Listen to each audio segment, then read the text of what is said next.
SER Podcast.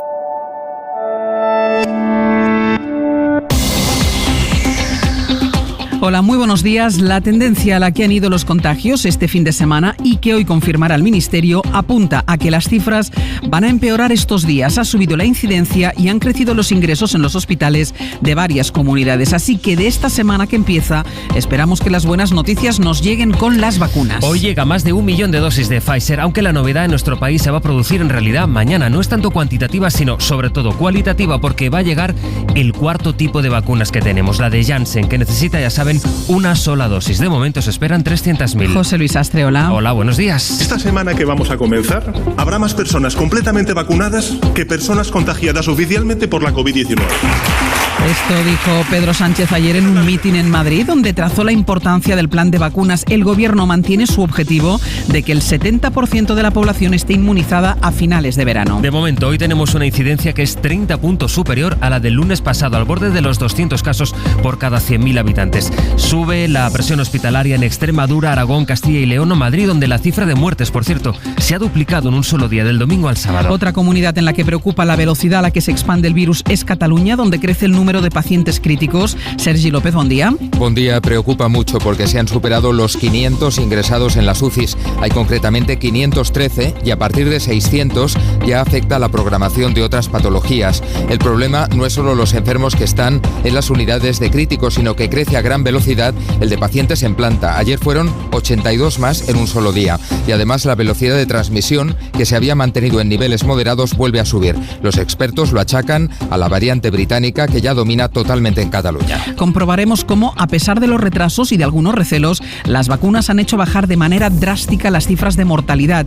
Y nos preguntaremos por el ritmo de vacunación al que avanza España. Aquí el 15% de la población ha recibido al menos una dosis, la mitad de lo que la han recibido en Estados Unidos, donde solo este fin de semana se han puesto 8 millones de vacunas. Y se espera que para la semana que viene toda la población adulta, todos los adultos de Estados Unidos puedan vacunarse. Corresponsal en Washington, Marta Delvado, buenos días. Buenos días. Estados Unidos está acelerando el proceso de vacunación en todo el país. Están administrando más de 3 millones de vacunas al día. Casi el 20% de la población ha recibido ya las 2 dosis, el 32% ha recibido una. A este ritmo, el presidente Joe Biden cumplirá su meta de las 200 millones de vacunas durante sus primeros 100 días de gobierno. Ahora tiene otro objetivo, para el 4 de julio.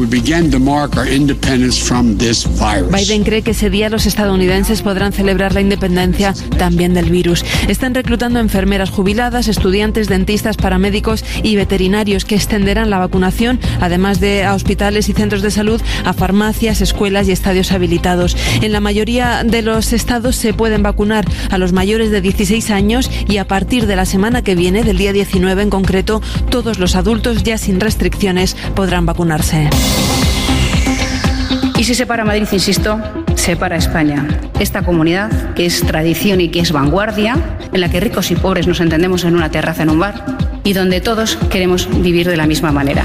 A la hora en la que daba el mitin ayer, Isabel Díaz Ayuso aún desconocía el revés judicial que llegaría por la tarde a su lista. Un juez de Madrid impide que Toni Cantó y que Agustín Conde formen parte de la candidatura de Ayuso porque se cambiaron el domicilio a Madrid cuando el censo estaba ya cerrado. Y dice el juez que si no pueden votar, tampoco pueden ser votados. Por esa razón judicial impide la candidatura y ahora el partido lo va a recurrir ante el Constitucional. El PP responsabiliza al PSOE de la decisión y eso va a marcar las próximas horas de campaña. Laura Gutiérrez, buenos días. Buenos días. Y habrá recurso del PP ante el Constitucional. Es el único margen de maniobra que tienen ante esta sentencia firme e inapelable, sentencia que deja fuera uno de los fichajes estrella de Ayuso para su candidatura, el número 5, el ex de Ciudadanos, Toni Cantó, que en Twitter ya ha dicho que se dejará hasta el último aliento dentro o fuera de la lista en la campaña del PP. Desde el PSOE, que fue quien llevó la denuncia a los tribunales después de que la Junta Electoral Provincial sí avalara la candidatura de Cantó y Conde, acusan al PP de hacer trampas. Mónica Carazo. El Partido Popular ha intentado hacer trampas. Ha presentado una lista a las elecciones del 4 de mayo que no se ajusta a la legalidad.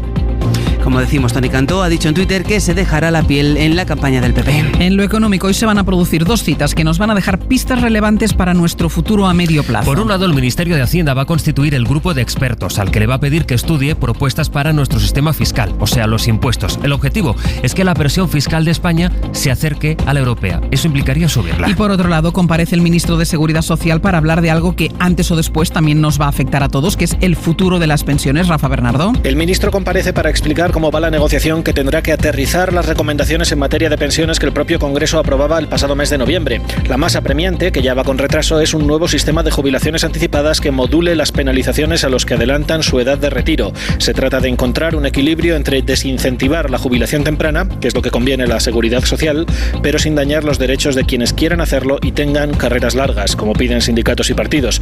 También se espera que José Luis escriba de detalles de la nueva fórmula que se está negociando para revalorizar las pensiones conforme a los precios, sobre los incentivos que se manejan para que los ciudadanos retrasen de forma voluntaria su edad de jubilación más allá de la legal y de cómo se quiere articular el nuevo sistema de cotización de los autónomos para que paguen a la seguridad social según sus ingresos reales. Y del exterior. Las elecciones en Ecuador, que ha ganado el conservador Guillermo Lasso por 5 puntos. Este es un día histórico. Es un día en que todos los ecuatorianos han decidido su futuro. Lasso se enfrentaba al candidato del expresidente Rafael Correa, Andrés Arauz, que ganó la primera vuelta y que ya ha reconocido la derrota. Es lunes, es 12 de abril. Sara Selva, buenos días. Hola, buenos días. Esta noche se han celebrado los BAFTA, los premios de la Academia Británica, y como los Globos de Oro, la gran ganadora ha sido Nomadland. Ha vuelto a ser una gala marcada por la pandemia virtual y con los ganadores en sus casas. La ganadora mejor actriz, Frances McDormand, ni siquiera ha aparecido por videollamada para recoger su premio. Marcada por la pandemia y por la muerte del duque de Edimburgo, el príncipe Guillermo ha suspendido el discurso que suele dar todos los años.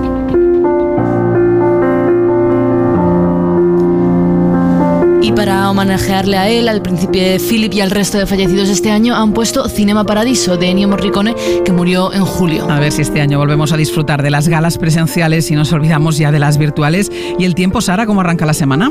Pues va a seguir lloviendo en algunas zonas, como en Cataluña o en Baleares, pero por lo general va a hacer sol y empiezan a subir las temperaturas. 1 minuto y seguimos.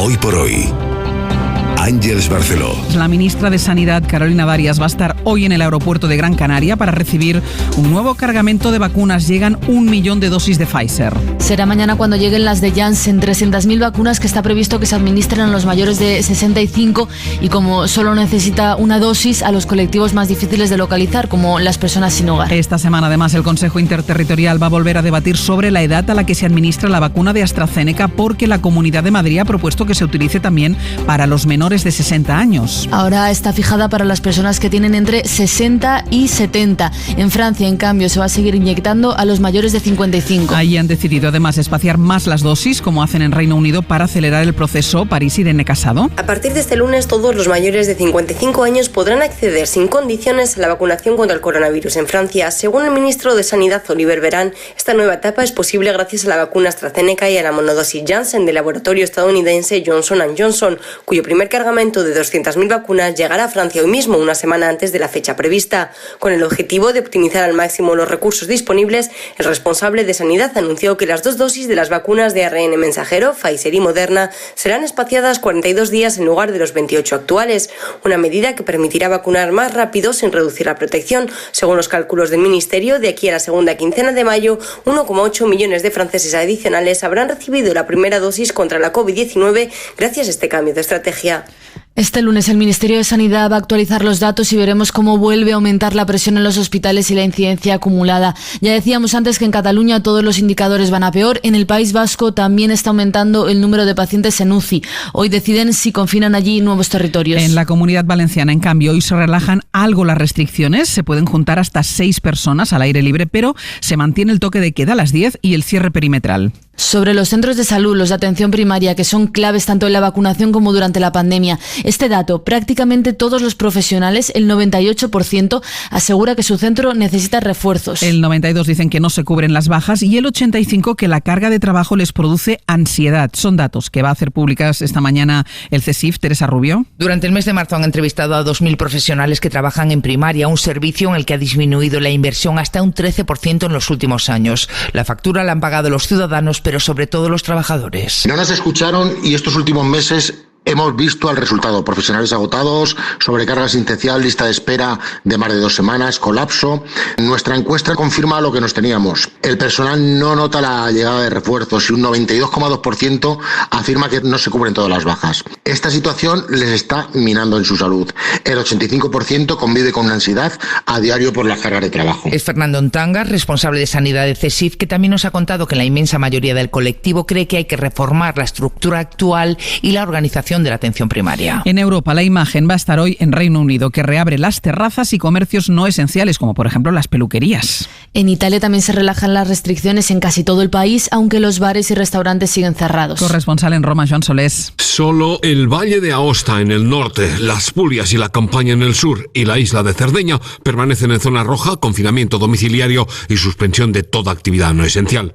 El resto de Italia desde hoy se halla en zona naranja, confinamiento regional, con bares y restaurantes abiertos solo para el reparto a domicilio. Si bien los fallecimientos y los contagios siguen siendo alarmantes, 331 y más de 15.000 respectivamente en las últimas horas, la tendencia indica una gradual disminución de la epidemia en el país, a la vez que se acelera el proceso de vacunaciones, y de mantenerse así, en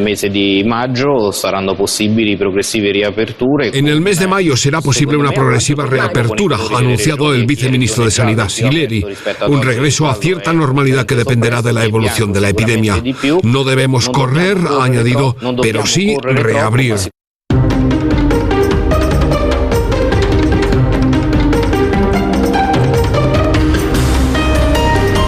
Y cualquiera entiende que la libertad es vacunar y vacunar, organizados, rápidos, los lugares en los que... La pandemia y ahora también la vacunación está siendo uno de los temas clave de la precampaña en Madrid. Y eso se está escenificando sobre todo con el enfrentamiento entre Pedro Sánchez, que está volcado en la campaña madrileña, y la presidenta Isabel Díaz Ayuso. Que el presidente del gobierno desde Senegal no tenga otra cosa mejor que hacer que arremeter contra Madrid, insuflando nervios y miedo a la población, es algo insensato. Porque no atacan solo. Eso decía ayer Ayuso, y esto el portavoz nacional del PP, José Luis Martínez Almeida. Pedro Sánchez, gracias. Mirando a la cámara lo digo. Muchas gracias. Sigue aquí. Sigue en la campaña de Madrid. No te prives. Sal todos los días. Eres el mejor candidato que podíamos tener para sacar la mayoría absoluta incluso. Si Pedro Sánchez sigue todos los días, sacamos la absoluta. Y eso, esa confrontación entre Ayuso y Sánchez puede perjudicar a Pablo Iglesias. Javier Carrera, buenos días. ¿Qué tal? Buenos días. La precampaña empezó a contrapié, adelantando su salida del gobierno y con la idea de confrontar con Ayuso, pero ella prefiere fijarse en Sánchez.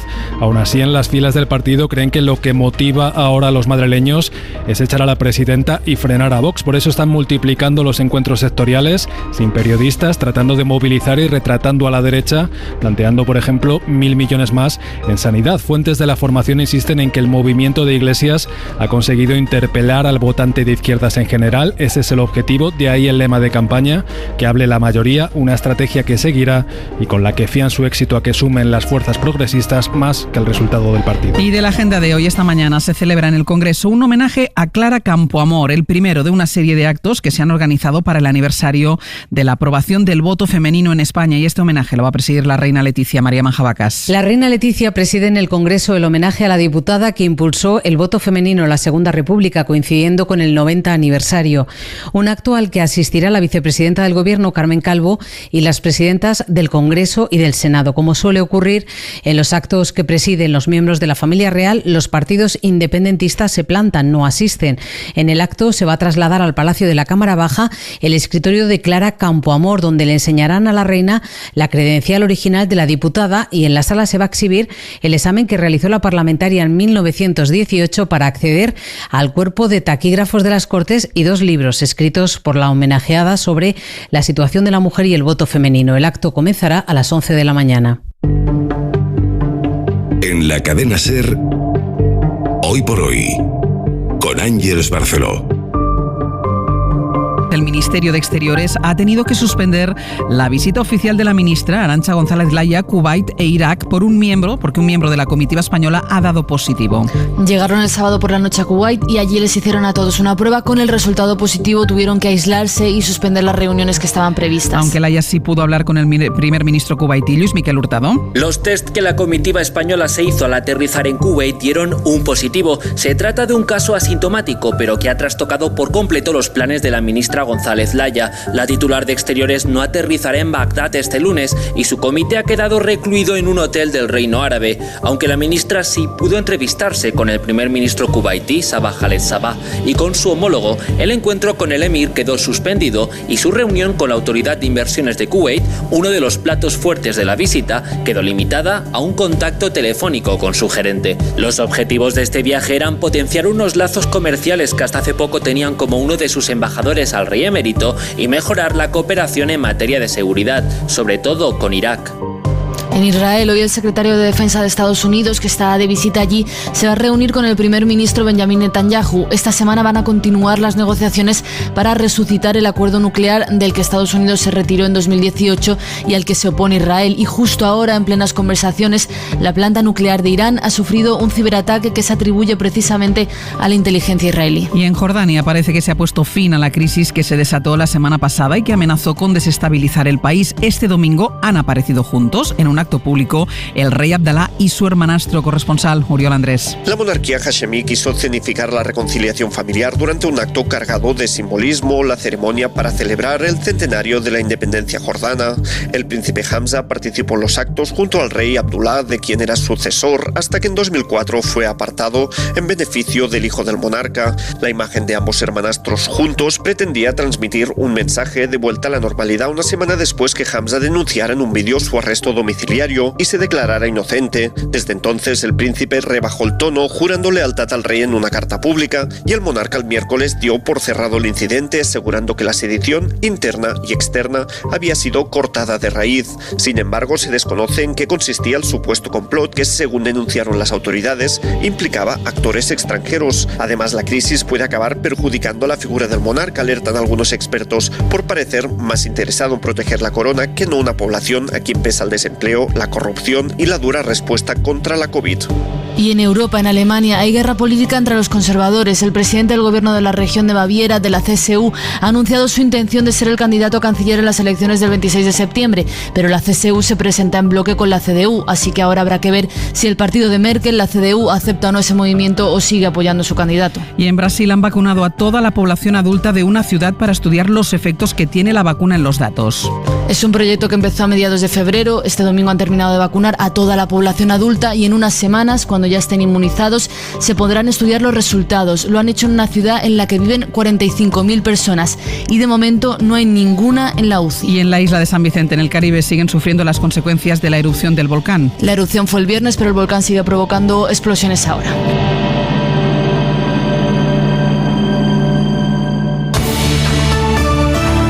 Hoy por hoy, con Ángeles Barceló. Está la Liga en un puño y enseguida nos lo va a contar Manu Carreño, porque empató el Atlético y esto lo pone primero, pero a un punto del Madrid y a 2 del Barça, después del que el Madrid ganase al Barça en el Clásico de este fin de semana. La verdad es que no es un buen lunes para ser del Barça. Perdió el sábado en fútbol y ayer perdió en baloncesto, que hubo Clásico también en baloncesto. De hecho, ha sido un buen fin de semana para ser del Valencia Basket, que con 2 tiros libres en el último segundo, 2 tiros de Raquel Carrera, tiene 19 años, ganó el equipo la Eurocopa femenina ante el Reyer Venezia. Lo narraba así Chimo Masmano en Radio Valencia. Raquel Carrera. Cuidado que queda un segundo. Ivonne Anderson la pierde. Valencia Basket es campeón. Acabó el partido en Sexter. Acabó el partido en Hungría. Enseguida repasamos fútbol y básquet con Manu en esta mañana de lunes, en la que esperamos novedades con las vacunas y con las restricciones. Mira, si hay un país que hoy va a ser noticia es el Reino Unido, porque avanzan mucho las vacunas y eso lleva a que hoy allí desescalen en algunas de las medidas. Después de 3 meses cerrados, abren los comercios no esenciales y eso incluye los pubs. Había dicho Boris Johnson que hoy iría a uno de ellos a tomarse una pinta de cerveza.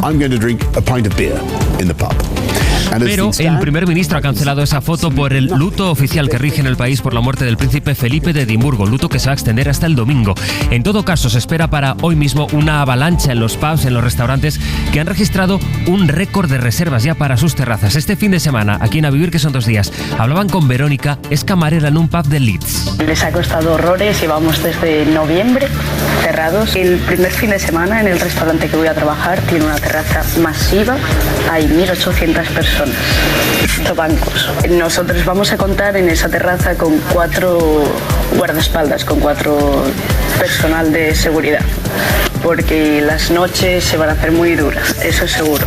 Pues sin duda esa será una de las imágenes que nos ofrezca el lunes, es 12 de abril. Y estos son los titulares para empezar la semana. Hoy llegan aquí a España más de 1 millón de dosis de Pfizer. Mañana van a llegar las primeras de Janssen, que está previsto que ayuden a acelerar la vacunación porque solo necesitan una dosis. El PP va a recurrir al Constitucional la decisión de un tribunal de Madrid de anular las candidaturas de Toni Cantó y del exalcalde de Toledo, Agustín Conde, para las elecciones del 4 de mayo. Cantó no va a ser candidato, dicen en el PP, pero va a seguir haciendo campaña. 4 personas han muerto intentando llegar a la isla del Hierro en una patera y otros 19 supervivientes ingresados en el hospital. En lo que va de año han muerto 47 inmigrantes en la ruta canaria. Y en Ecuador, el conservador Guillermo Lasso ha ganado las elecciones. Era la tercera vez que lo intentaba. También se han celebrado elecciones en Perú, la primera vuelta de las presidenciales, con unos resultados muy ajustados. Hay 4 candidatos que, según los sondeos, han empatado. Y además, Sara, en Cataluña hoy empieza el juicio al hombre acusado de matar y violar a una niña de 13 años. Fue en 2018 en Vilanova i la Geltrú, Radio Barcelona. Berta Olivier, buen día. Buen día. El padre de la víctima, Laia, fue a recoger la casa de sus abuelos. La niña salió del segundo piso, pero nunca llegó a la portería. Los Mossos encontraron su cadáver 3 horas después dentro del piso del acusado, el vecino del primero, un hombre de 42 años que, según la fiscalía, raptó a la niña, la ató y la violó mientras la ahogaba y apuñalaba. El hombre confesó el crimen y explicó que iba drogado, que la menor entró al piso y que él la confundió con un intruso. La fiscalía y la acusación particular piden que se condene a prisión permanente revisable. Hoy el jurado escuchará los primeros testimonios del caso. Ahora sí, el Tribunal Supremo ha librado de la cárcel a un hombre que en 2016 atropelló y mató a una mujer en Las Palmas de Gran Canaria y luego se dio la fuga. Le habían condenado a más de 3 años de cárcel, pero ahora solo tendrá que pagar una multa de 2.000 euros. Alberto Pozas. Eran las 2 de la mañana y el acusado conducía sin cuidado, demasiado deprisa, la furgoneta de la funeraria para la que trabajaba. Iba por una carretera muy estrecha y angosta de Las Palmas, una zona conocida como Las Perreras, y se llevó por delante a una mujer que caminaba por un lado de la calzada. La mujer murió al instante y él se dio a la fuga. La justicia canaria le impuso primero más de 3 años de cárcel por homicidio imprudente y omisión de socorro, y ahora el Supremo ha rebajado su condena. No irá a la cárcel y tendrá que pagar una multa de 2.160 euros. Para los jueces cometió un homicidio imprudente, pero no por imprudencia grave. Aquí se quejan de cómo está hecha la ley y dicen que no se puede condenar tampoco por omisión de socorro, porque para cuando se fue de allí la mujer ya había muerto. La sentencia tiene un voto particular contrario de uno de los jueces y deja intactas, eso sí, las indemnizaciones de casi 250.000 euros para la familia. En la cadena SER, Hoy por Hoy, con Ángeles Barceló. Vamos a repasar lo que cuenta la prensa esta mañana de lunes con Pedro, con Sastre y con Sara. Y vamos a empezar, Pedro, por todo lo que cuenta. Bueno, la política está centrada en las elecciones en Madrid. Ha habido novedades en las últimas horas y vamos con todo ello. Toca hablar de Madrid. Toni Cantó está presente en algunas primeras, en ABC, por ejemplo, también en La Razón. En la entrevista... Bueno, será la primera a La Razón, desde que la justicia dijo lo que dijo. Sí, porque ayer aparece en La Sexta. Ayer habló en La Sexta. Así que digamos que es la segunda entrevista. Le pregunta literalmente a Cantó: ¿qué teme el PSOE y la izquierda con su participación en las elecciones? Y dice Cantó: el PSOE está comprobando que contra Ayuso no sirven sus artimañas. De hecho, es el titular que destaca La Razón. Contra Ayuso no sirve nada, ya no vale nada. Va a ganar sí o sí. La Razón, por cierto, cuenta que en Génova le están marcando el camino a Díaz Ayuso y le imponen a Cantó como consejero. Hay una encuesta en ese mismo periódico que dice algo diferente a lo que decía ayer la de ABC. Es interesante comparar las encuestas. Dice la de La Razón que PP y Vox se quedarían a un escaño de la mayoría absoluta. Ayer la de ABC decía que PP y Vox conseguían de calle la mayoría absoluta. Dice La Razón que Ciudadanos sí conseguiría representación con un 5,1% de los votos y 7 diputados. Decía ayer ABC que en ningún caso Ciudadanos va a estar presente en la Asamblea de Madrid. Y dice ABC, analizando todavía los datos de su encuesta de ayer, que el 10% aproximadamente de los votos que el PSOE obtuvo en Madrid en las generales, que Pedro Sánchez obtuvo en las generales, se irán al Partido Popular. Unos 90.000 votos. A veces cuenta también que en Vox están muy contentos porque creen que la campaña ya les va mejor, que la estrategia de sacar a Abascal a la calle les está resultando bien y ha frenado el trasvase de votos al Partido Popular.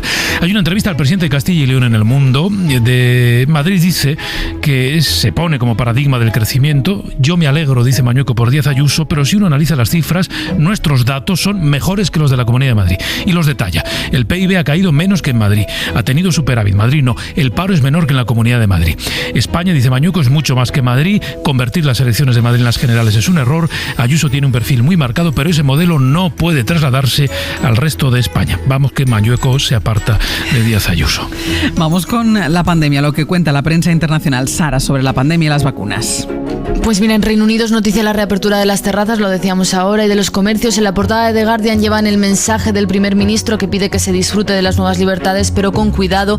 Cuentan que muchos bares ya tienen todo reservado y que la gente está deseando poder hacer cosas. Hablan, por ejemplo, con una chica que este lunes tiene previsto ir al gimnasio, ir a comer un brunch, ir de tiendas, hacer una clase de yoga al aire libre e irse de cañas con sus compañeros del trabajo, que no ha conocido aún porque justo la contrataron.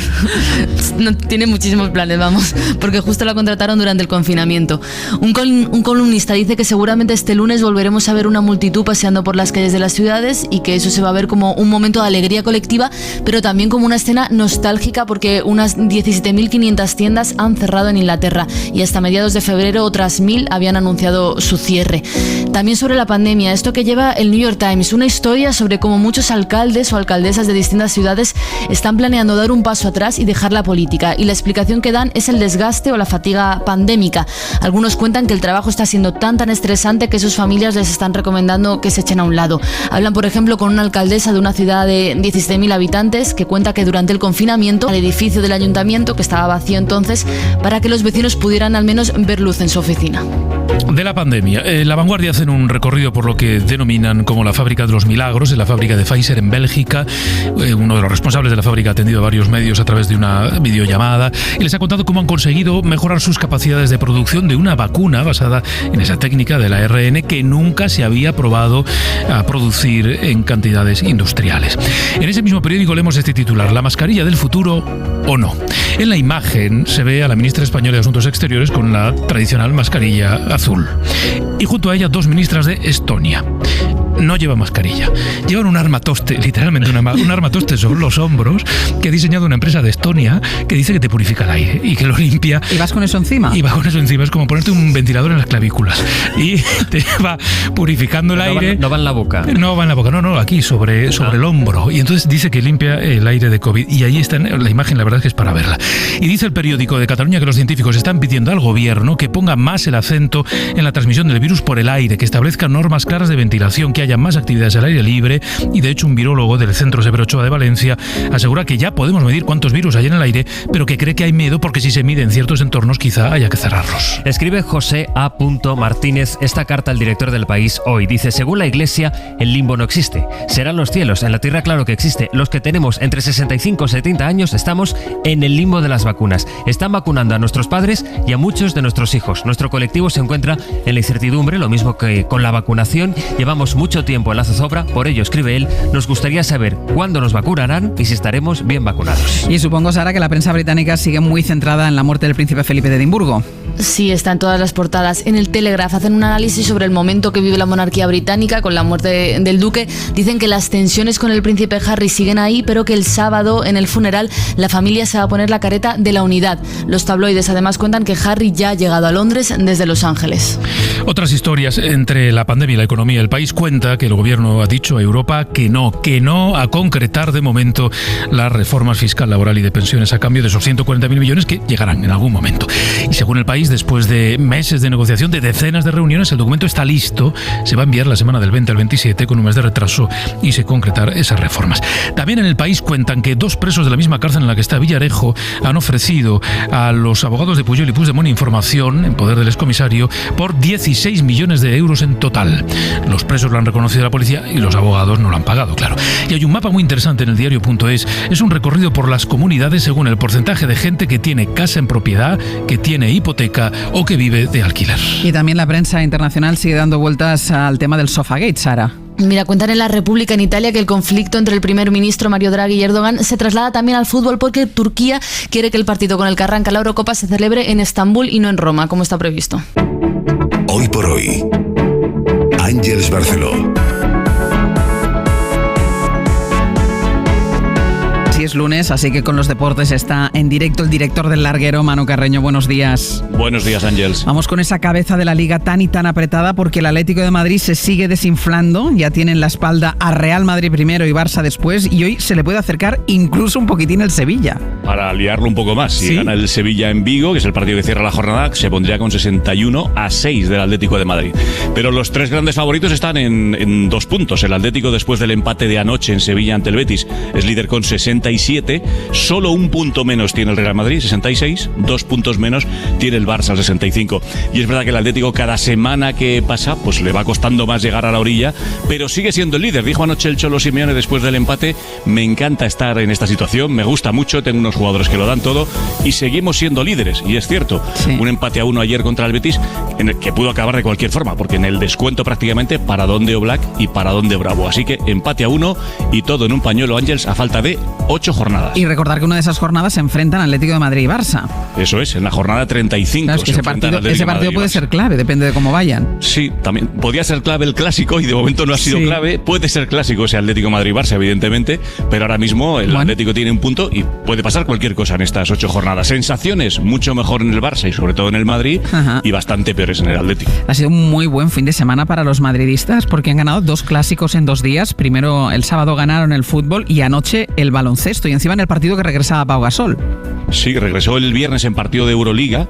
Ahí debutó en Europa, pero en la ACB regresaba ayer en un clásico. Además fue titular, jugó 9 minutos, no anotó, pero fue una remontada espectacular del Barça, que tenía el partido prácticamente perdido. Remontó 10 puntos en el último minuto y un triple de el Fútbol Club Barcelona le daba la victoria, de Mirotic le daba la victoria prácticamente a los blaugrana, pero a falta de 4 segundos marcó la Provítola la canasta del triunfo. Así que al final 8-5, 8-7 en el Palau, victoria para el Madrid en la vuelta 20 años después de Pau a la Liga. ¿Está en forma? ¿Se le ve en forma?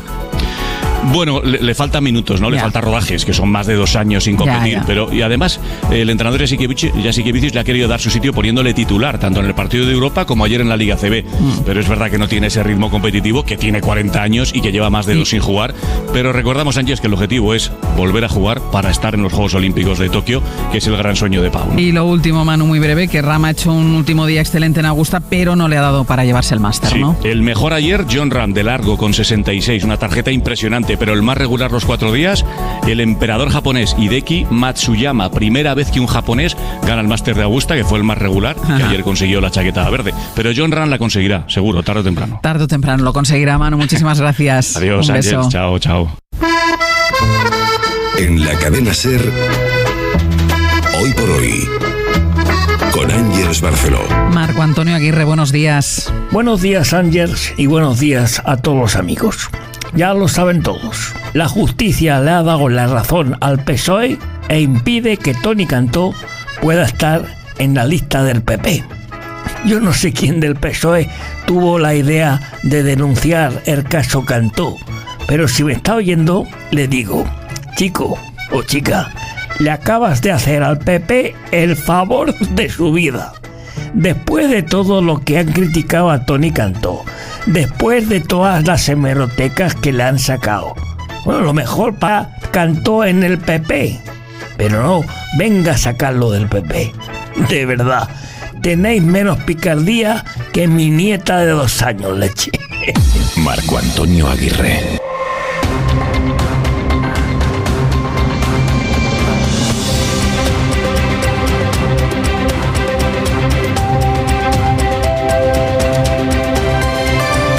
En la cadena SER, Hoy por Hoy, con Ángels Barceló. Hola, muy buenos días. Entramos en la última semana de precampaña para las elecciones de Madrid, el 4 de mayo, precampaña. Lo han oído bien, porque la campaña no empieza hasta el fin de semana que viene, aunque los decibelios son ya tan altos que uno podría pensar que las elecciones son mañana mismo. La precampaña está en el centro del debate político, aunque lamentablemente lo que se debate no son las iniciativas que deberían mejorar la vida de los madrileños, sino de lo que se debate es habitualmente sobre la ocurrencia de uno u otro candidato. Las últimas horas han estado marcadas por por la decisión judicial que aparta a Toni Cantó de las listas del Partido Popular. Aparta también a otro candidato, Agustín Conde, y los dos por el mismo motivo, porque hicieron trampas con el empadronamiento. Es así de sencillo. Estaban empadronados fuera de Madrid, Cantó era incluso diputado en les Corts Valencianes, y cambiaron el empadronamiento deprisa y corriendo para poder concurrir a las elecciones a unas sabiendas de que el censo electoral se había cerrado ya hacía tiempo. Ellos lo hicieron a ver si nadie se daba cuenta. Bueno, pues nos dimos cuenta todos, menos la Junta Electoral Central, que se limitó a mirar sus DNI y como ponía una dirección de Madrid, venga, pues adelante. Ahora un juez ha dejado en evidencia la trampa, la ilegalidad. Pero eso es lo que es, una trampa o una ilegalidad, aunque Cantó crea que todo es una confabulación socialista para apartarle de la carrera electoral. Si no se puede presentar es porque intentó engañar y un juez ha dicho que no puede ser y punto. No se trata de una maniobra política, se trata de las consecuencias de una ilegalidad. Aunque claro, él que desde que se sumó a las filas del PP se ha abonado también a la palabra libertad, apelaba ayer a ella para contraponerla a la sentencia judicial. Dice que su compromiso es con la libertad. Claro que debió entender que lo de libertad abarcaba también lo de presentarse como candidato donde él quisiera y cuando quisiera. Es lo que tiene cuando decides utilizar la palabra libertad como comodín para todo, que a veces uno se confunde con su significado. El tiempo nos va a dar una tregua de 2 días antes de que el miércoles vuelvan a extenderse las lluvias. Jordi Carbó. Hoy es cuando podremos disfrutar de más horas de sol. Todavía algunos chubascos durante la mañana en el Mediterráneo irán desapareciendo. Avanzada la tarde volverán las nubes, de momento sin lluvia. Y ahora mismo con temperaturas bajas, prácticamente de invierno, lamentablemente con heladas en gran parte de la meseta norte, que atención, la próxima noche se pueden extender a otras zonas llanas del interior de la península ibérica. Es la justicia la que ha tomado la decisión, la ha tomado un juzgado de Madrid con un argumento legal. Como cambiaron de domicilio cuando se había cerrado el censo, Toni Cantó y Agustín Conde no pueden votar en las elecciones de Madrid. Y si no pueden votar, no pueden tampoco ser votados. Ese es el argumento, que es un argumento judicial, pero Toni Cantó lo ve de otra manera. Dice que es el PSOE, el partido que recurrió, quien le quiere fuera, quien le intenta sacar de las elecciones. Pero esta decisión judicial, él la confronta con su compromiso con la libertad. Sastre, buenos días. Buenos días, Barceló. Eso escribió ayer Toni Cantó antes de que el Partido Popular anunciase que va a presentar recurso ante el Constitucional porque ante el mismo tribunal que ha tomado la decisión, pues no cabe. Es un revés para el PP, aunque el PP lo niega, y ahora el partido, que toma estas madrileñas como una especie de ensayo de unas generales, lo intentará aprovechar como un argumento contra los socialistas. Mariela Rubio, buenos días. ¿Qué tal? Buenos días. La realidad es que Ayuso no quería a Toni Cantó en ese puesto, hubo tensión con Génova, al final la justicia se lo quita de la lista, pero el partido lo va a presentar como un ataque. Sí, el PP relativiza el impacto de la sentencia, pero lo cierto es que es un elemento con el que no se contaba. Y no solo eso, el PP recurrirá al Constitucional, lo que añade la posibilidad de que el arranque de la campaña coincida con una resolución contraria del TC. Con todo, el PP tratará de utilizar el revés judicial para cargar contra el PSOE, para dibujarlo como un partido desesperado tratando de ganar en los tribunales, dicen, lo que las urnas le van a negar. Asimismo, el PP insiste en que Cantó seguirá participando en la campaña, por lo que a efectos prácticos nada cambiará.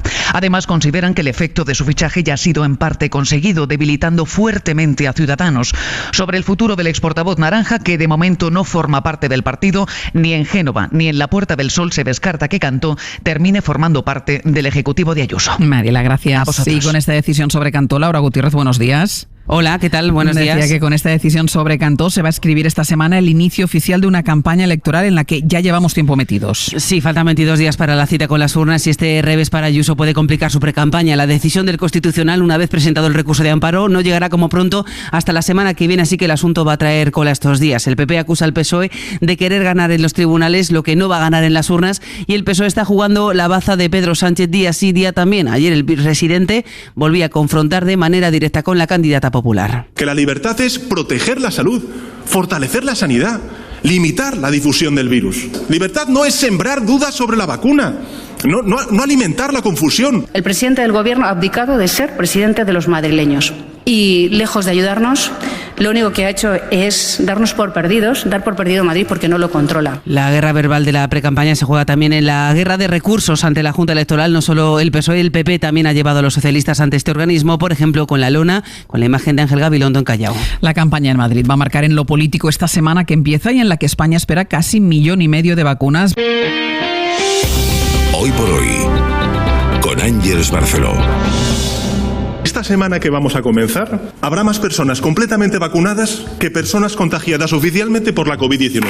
Este fue el anuncio que en un mitin de su partido en Madrid hizo ayer el presidente del Gobierno, apoyado en el avance de la campaña de vacunación. Esta semana las personas que han recibido al menos una dosis van a ser más que las que constan como contagiadas desde que empezó la pandemia en los registros oficiales, y también esta semana, mañana mismo, van a llegar 300.000 dosis de la vacuna de Janssen. De momento, Mariola Lourido, buenos días. Buenos días, Ángeles. Hoy llegan más de 1 millón de dosis de Pfizer.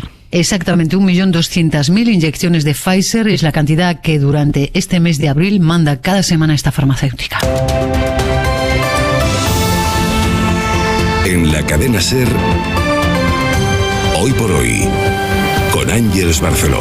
Llega más de 1 millón de vacunas de Pfizer, pero la gran novedad va a producirse mañana con la llegada por primera vez de 300.000 inyecciones de Janssen, las que necesita solo una dosis. A la espera de que hoy se actualicen los datos de contagios, España está en una incidencia de 182 casos por cada 100.000 habitantes. Lo que son casi 20 puntos más que hace una semana. La vacuna la tiene ya puesta 21.000 personas por cada 100.000 habitantes. Esa es, digamos, la incidencia, 21.000 personas por cada 100.000.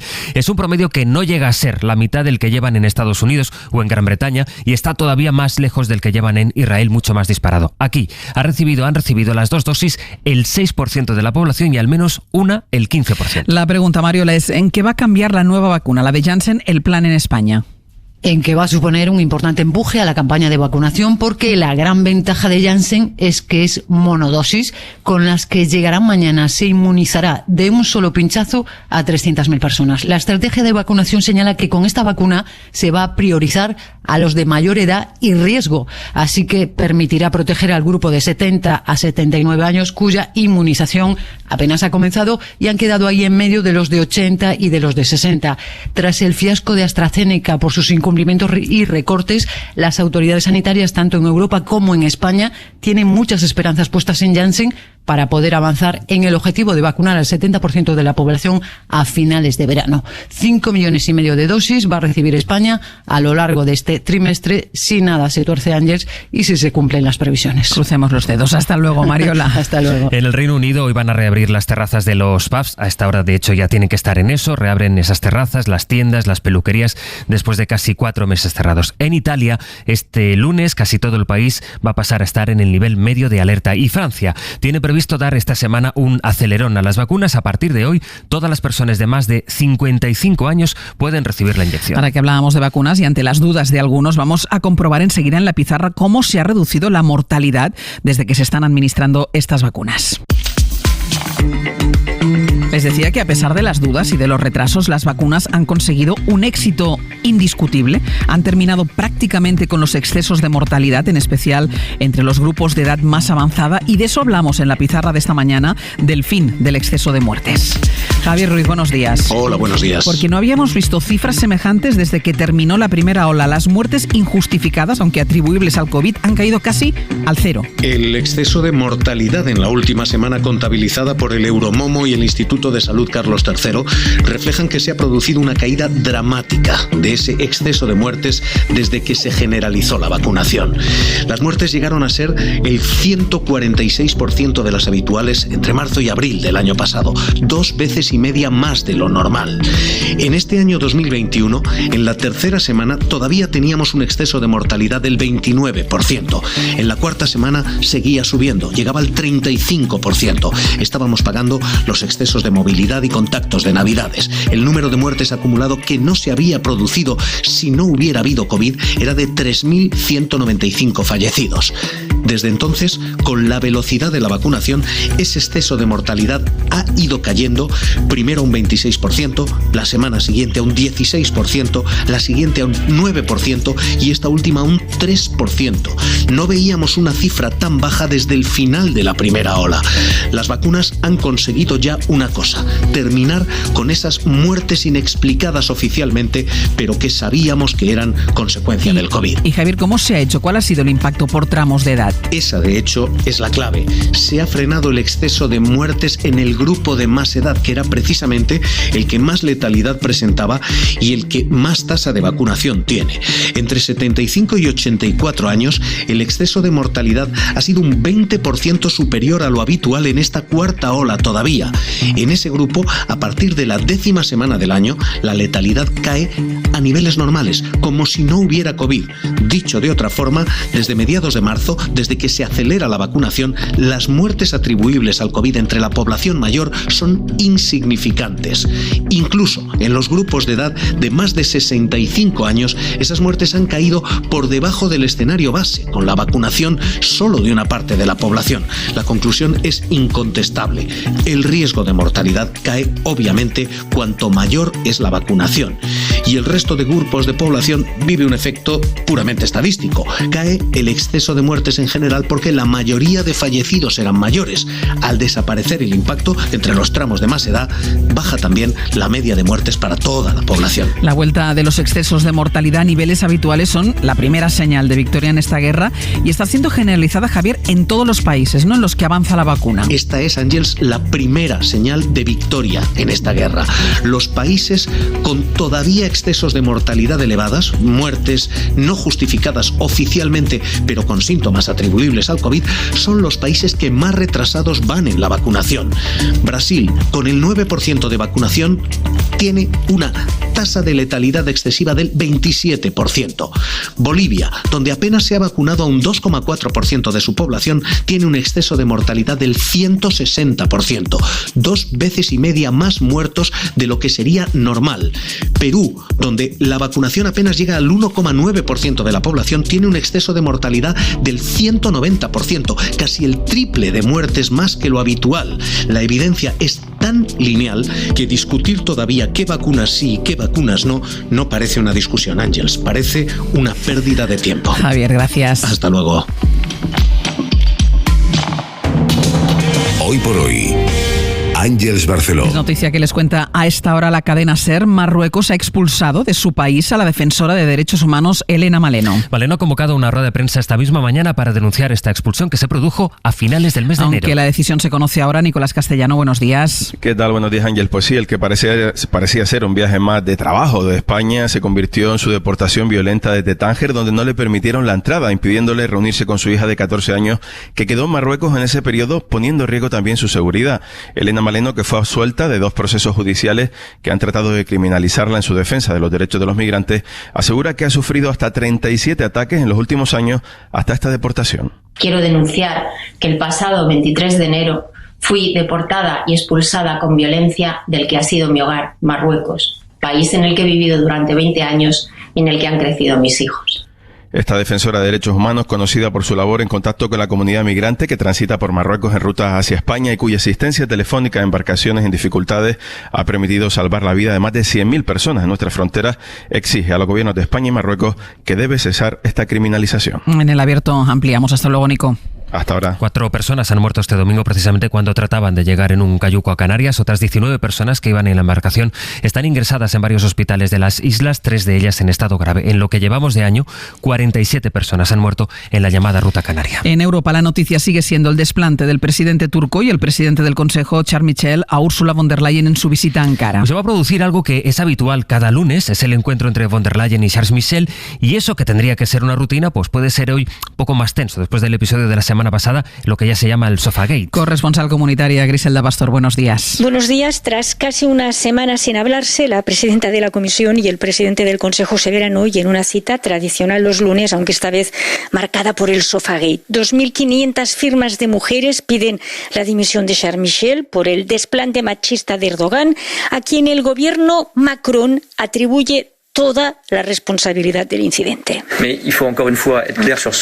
que ser claro sobre el Sofagate, es un problema turco hecho a posta en nuestra cuenta, no hace falta encima seguir culpabilizándonos. Clement Bon es el secretario de Estado francés de Asuntos Europeos y advierte así que su gobierno desea que se cierre la polémica, un tema que ahora depende del Europarlamento, que quiere adelantar a este martes, mañana y ante la conferencia de presidentes, las comparecencias de Michel y von der Leyen. Hablando de relaciones diplomáticas, están también estas declaraciones que ha hecho el secretario de Estado de los Estados Unidos, Anthony Blinken. Que ha criticado la falta de transparencia de China durante los primeros meses de la pandemia. En una entrevista ha dicho que esta opacidad hizo que el virus se descontrolara más rápido. Y en España, en el capítulo de asuntos que hoy será noticia, está la declaración, el juicio por la supuesta caja B del PP del marido de Dolores de Cospedal, Ignacio López del Hierro. Miguel Ángel Campos comparece como testigo por videoconferencia para responder si es cierto que, tal y como figura en los papeles de Bárcenas, donó 114.000 euros en negro a la caja B del PP. Su mujer, María Dolores de Cospedal, ya fue preguntada al respecto en la comisión parlamentaria sobre la financiación ilegal del PP y su respuesta sorprendió a los portavoces. López H. no es mi marido. Esa persona no es mi marido. En el año 97 dice López H, en el año 98 ya dice López del Hierro, un poco más explícito. Bueno, pero mire, es que López Hierro... Es que muchos. Como Javier Arenas, quien dijo no ser el único Arenas del PP. Además de López del Hierro, hoy declaran otros empresarios, donantes y periodistas que conocieron la existencia de la supuesta grabación de Bárcenas a Rajoy sobre la caja B.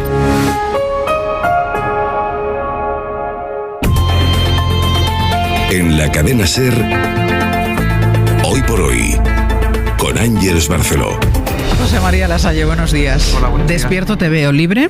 Libre siempre. Has venido aquí libremente, ¿no? Nadie te ha coaccionado para venir aquí. En un marco regulado y con una clara libertad kantiana de autoafirmación personal, pero libre. Pero aquí estás, libre. Víctor Lapuente, buenos días. Hola. ¿Qué tal estás?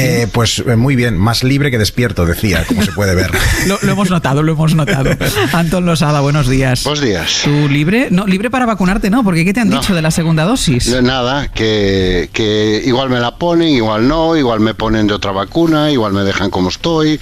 Todo muy científico, muy riguroso y sobre todo transmitiendo una gran tranquilidad. Y yo tengo una hipoteca, así que libre. Eso es lo que marca la libertad. Aquí tanto discurso, lo que marca la libertad es la hipoteca. Si tienes una hipoteca no eres muy libre no eres. Enseguida vamos a hablar de las vacunas, de las que llegan hoy, del ritmo de vacunación, de cómo se está trasladando este ritmo de vacunación al descenso, por ejemplo, de la mortalidad en las residencias. Vamos a hablar también de las elecciones en Madrid, esa libertad a la que hace alusión Toni Cantó, pero libertad que no le va a permitir presentarse a las elecciones porque un juez ayer tiró para atrás su candidatura porque se empadronó en Madrid haciendo una trampa y finalmente el juez ha dicho que no estaba empadronado en tiempo para poder presentarse. Pero antes de ir con todo esto, quiero dedicar quiero hablar durante unos minutitos al tema de la inmigración. Nicolás Castellano, buenos días. Hola, buenos días. Porque ayer fallecieron otras 4 personas intentando llegar a Canarias. En ese cayuco no iban solas, iban además otra veintena de personas que fueron rescatadas y que están hospitalizadas. Sí, esta vez ha sucedido a 100 millas al sur de la isla del Hierro. Fueron unos pescadores los que avisaron a los servicios de rescate de que en el grupo había varias personas que no parecían moverse. Les entregaron agua y galletas y esperaron la llegada del operativo. Parte del grupo ha sido evacuado en 3 helicópteros a la isla de Tenerife, donde están hospitalizados algunos de los supervivientes. 3 están en estado muy grave, 14 moderados y 2 leves. Son casi 50 las víctimas mortales, lo recordamos esta mañana, que han fallecido en lo que va de año en la ruta canaria, pero como siempre, Ángels, esto es solo la punta del iceberg. En este cayuco localizado ayer se cree que viajaban 69 personas que salieron de Nuakchot, así que el número real de víctimas mortales es mucho más elevado. Claro, queríamos detenernos en el episodio de ayer con estas 4 víctimas y 3 además heridas muy graves, porque este es el último episodio de todo lo que venimos contando en el último año de la ruta canaria, que se ha reactivado de una manera muy intensa. Los migrantes que llegan a las islas, Nico, están siendo repartidos en varios campamentos, claro, y lo hemos visto también y lo hemos vivido, las condiciones en las que están viviendo están provocando muchos momentos de tensión.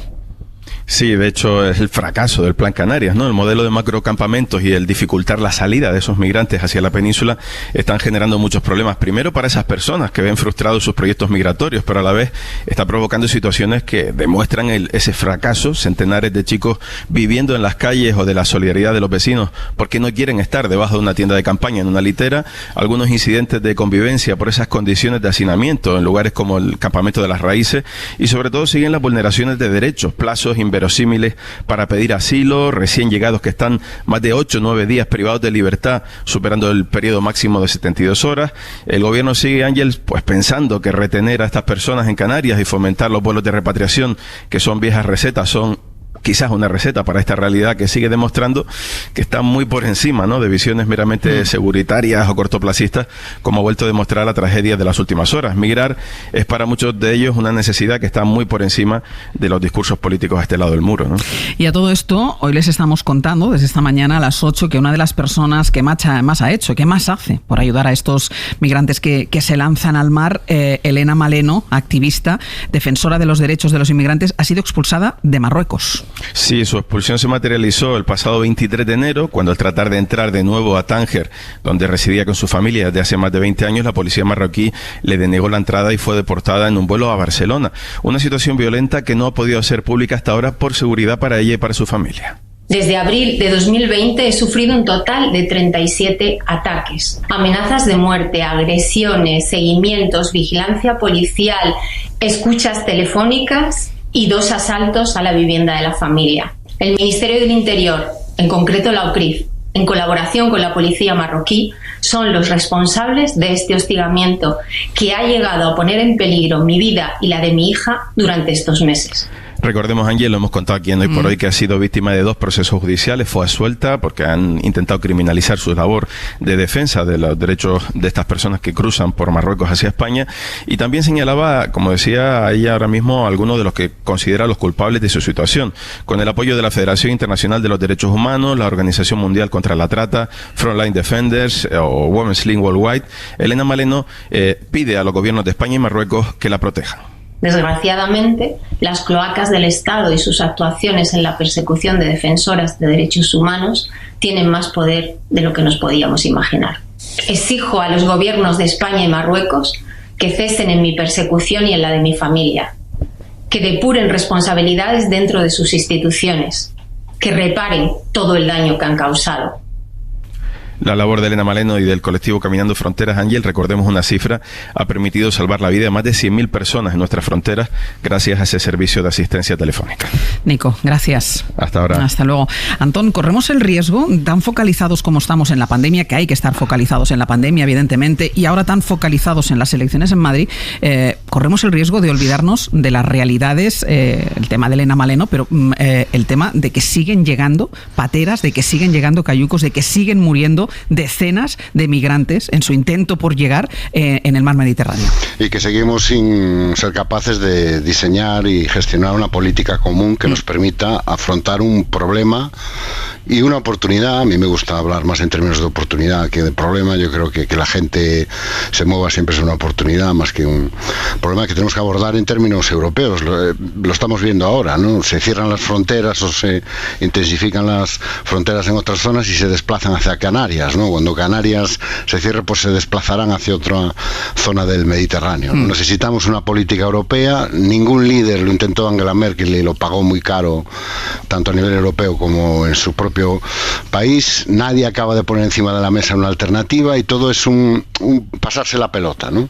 Los estados se la pasan a Europa, Europa se la devuelven a los estados se la pasan a las comunidades, en el caso de España, a las comunidades autónomas a los ayuntamientos devuelven es esa patata caliente que nadie quiere tener, pero sin la cual no necesitamos definir con claridad qué queremos hacer con un fenómeno que no solo no va a ir a menos, sino que va a ir a más. Si queremos intentar seguir poniéndole puertas al campo, puertas al mar, o puertas al campo, puertas que no van a durar nada, o si vamos a buscar la manera de aprovechar todas las oportunidades que ese flujo humano puede traer a nuestra economía. Yo siempre estoy pensando lo mismo, ¿no? Un continente tan envejecido como Europa debería ver en la inmigración, en toda esa gente joven que viene hacia Europa, pues una enorme oportunidad para garantizarnos nuestro propio futuro, ¿no? Pero en lugar de eso nos comportamos como estos señores mayores cascarrabias que cada vez que ven que alguien joven se acerca a su patio, pues llaman a la policía, ¿no? Y necesitamos definir con claridad qué queremos hacer con la inmigración.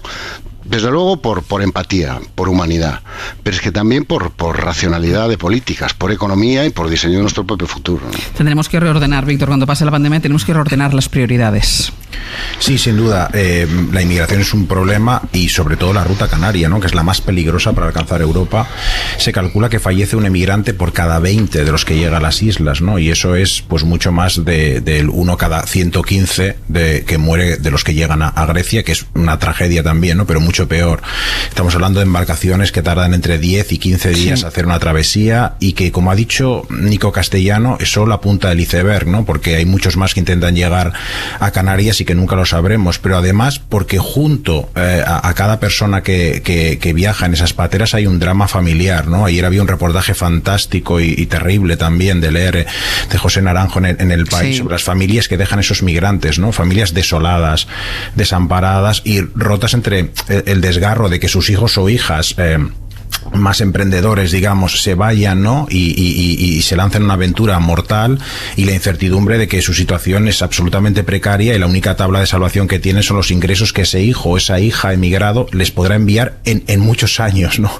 Cuando se eduquen y cuando consigan un trabajo regular y estable en Europa, ¿no? Y que, como comentaba Antón, pues es un problema de todos. Cada nación se pasa la pelota. Francia hace controles en Hendaya, los envía a Irún, ¿no? Y el gobierno español pone frenos a las derivaciones de inmigrantes a la península, le pone un problema a las Islas Canarias, pero también no solo es un problema de las autoridades, es un problema de todos, ¿no? Yo creo que vistos estos dramas debemos ayudar todos, debemos donar a las ONGs, debemos acoger a estas personas con todo el cariño, no solo el respeto que merecen, y sobre todo debemos plantar cara a esos discursos de odio y racismo, ¿no? Que bueno, con el auge de la ultraderecha vemos. Y sobre todo no caer en su trampa. Yo creo que en España vemos la inmigración mucho en términos de cálculo económico, que es algo que quiere la ultraderecha, ¿no? Esto de los inmigrantes nos quitan, dice la ultraderecha, y nosotros respondemos con aquello de los inmigrantes aportan más a la seguridad social de lo que reciben, etcétera. Yo creo que no solo podemos hacer un cálculo económico, sino que mirar todo el cálculo humano que hay detrás, ¿no? Lasalle.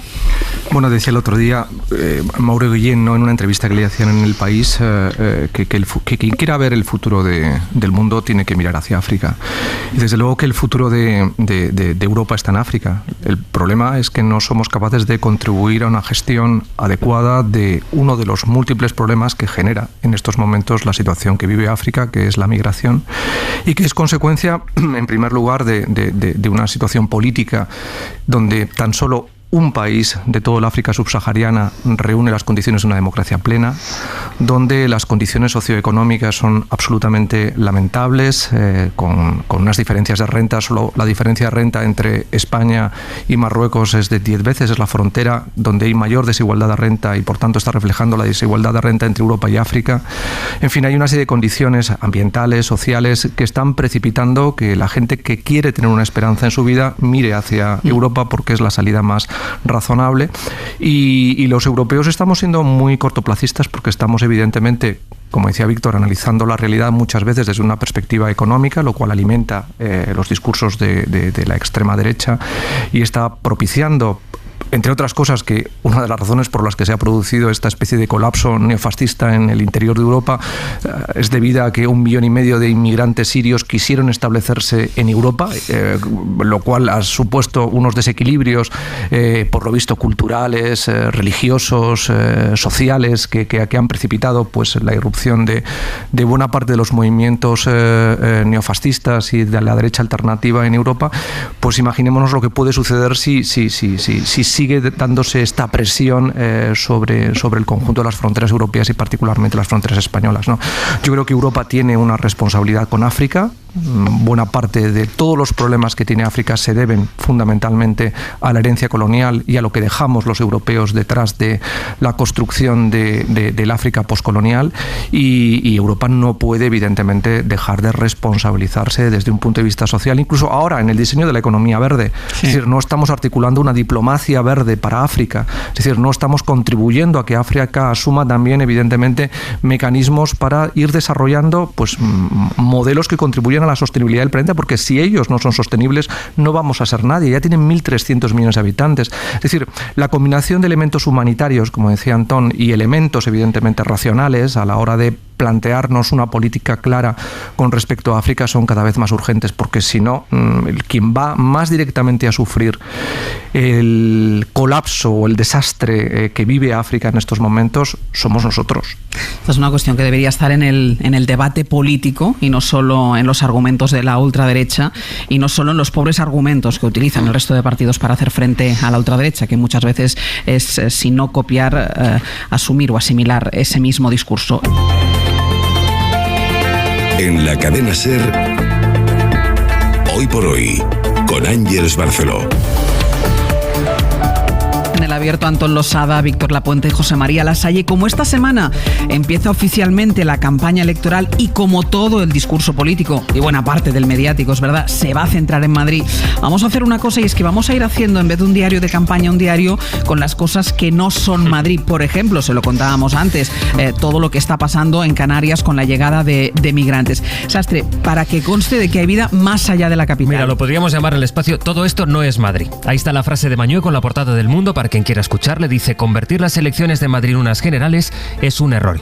Hay vida, en efecto, fuera del M30, por ejemplo, en la Comunidad Valenciana, que mantiene una de las incidencias más bajas del mundo, 35 casos por 100.000 habitantes. Por ejemplo, en Cantabria, hemos escuchado aquí en la SER este fin de semana la queja de la gerente de su servicio de salud porque de las 11.000 vacunas de AstraZeneca que esperaban, van a llegar 1.700. Es algo que ha venido sucediendo desde el principio, ¿no? Que se retrasan dosis. Hay más noticias fuera de Madrid. Por ejemplo, 7 años después de que Jordi Pujol confesara los dineros que tenía en Andorra, 7 años después, TV3 dedicó al asunto, anoche, un documental. El senyor Villarejo ens van contactar, un conegut comú y tal, y el senyor Villarejo es el que em va dir. Hay más noticias precisamente en el ámbito judicial. Hoy declara como testigo el marido de María Dolores de Cospedal, Ignacio López del Hierro, en el juicio por la caja B del PP. Antes recordaba Campos cómo a Cospedal ya le preguntaron en una comisión de investigación. ¿Tú te acuerdas de esa película que se llamaba Martin H? Sí. Mira, pues mire, le puedo aclarar que esta persona no es mi marido.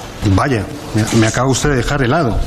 ¿No está usted casado? Que esa persona a la que usted ha citado leyendo en unos apuntes, López bien. H, no es mi marido. En el año 97 dice López H, en el año 98 ya dice López del Hierro, un poco más explícito. Bueno, pero mire, es que López Hierro... Es que muchos. Vamos a ver, si hay muchos Javieres Arenas... Pero es que a mí este tema me tiene, o sea, tú que has estado en el Partido Popular, Lasalle, ¿se repiten muchos los nombres? ¿Cuántos, José, por ejemplo? Había. ¿Cuántos había? No comento. Oye, pues sí, más allá de Madrid hay muchos López del Hierro, muchas noticias. Por ejemplo, ayer hubo manifestación de muchas personas en el centro de Bilbao de los trabajadores de Tubacex. En Murcia, donde hoy toman posesión los nuevos secretarios generales de las consejerías, vuelve a hablarse de protestas por el agua. O sea que hay una España que se va articulando fuera de Madrid. Hay vida más allá de Madrid, pasan cosas más allá de Madrid, hay incluso un partido que tiene muchos nombres repetidos. Nos iremos asomando todos los días a todo lo que, aunque no sea... Es verdad, Víctor, no te rías, pero parece que se repiten mucho los nombres. Creo que habéis dejado al margen un matiz importante que hacía María Dolores de Cospedal. Porque el fiscal le preguntaba por López de Hierro y ella contestaba: López Hierro, claro, hay muchos. Claro, ahí debe ser el matiz. El de López de Hierro. Ese es el matiz que no habíamos. Es que hay gente que nace con apellido y gente que no, como nosotros. No vamos a dedicarnos, Víctor, a buscar todos los López de Hierro que haya, porque ya lo hicimos con Arenas, todos los que había y todos los que... Bueno, los que había en el PP no lo sabemos. Y a todos los M. Rajoy también. Exacto, habría que empezar a buscar todos los nombres repetidos. Bueno, nos iremos asomando cada día a todo lo que, aunque no sea Madrid, es también España dentro de España, aunque políticamente lo más interesante está en el duelo electoral en esta comunidad. Javier Casal, buenos días. ¿Qué tal? Buenos días, Ángel. Porque queda una semana para que empiece la campaña en Madrid y da la sensación de que va a llegar en un ambiente que ya está muy crispado. Es una precampaña crispada. Podéis pensar fuera de Madrid en el presente y en el futuro político de la Comunidad de Madrid. Este es el alcalde Almeida ayer mismo. Pedro Sánchez, gracias. Mirando a la cámara lo digo. Muchas gracias. Sigue aquí. Sigue en la campaña de Madrid. No te prives. Sal todos los días.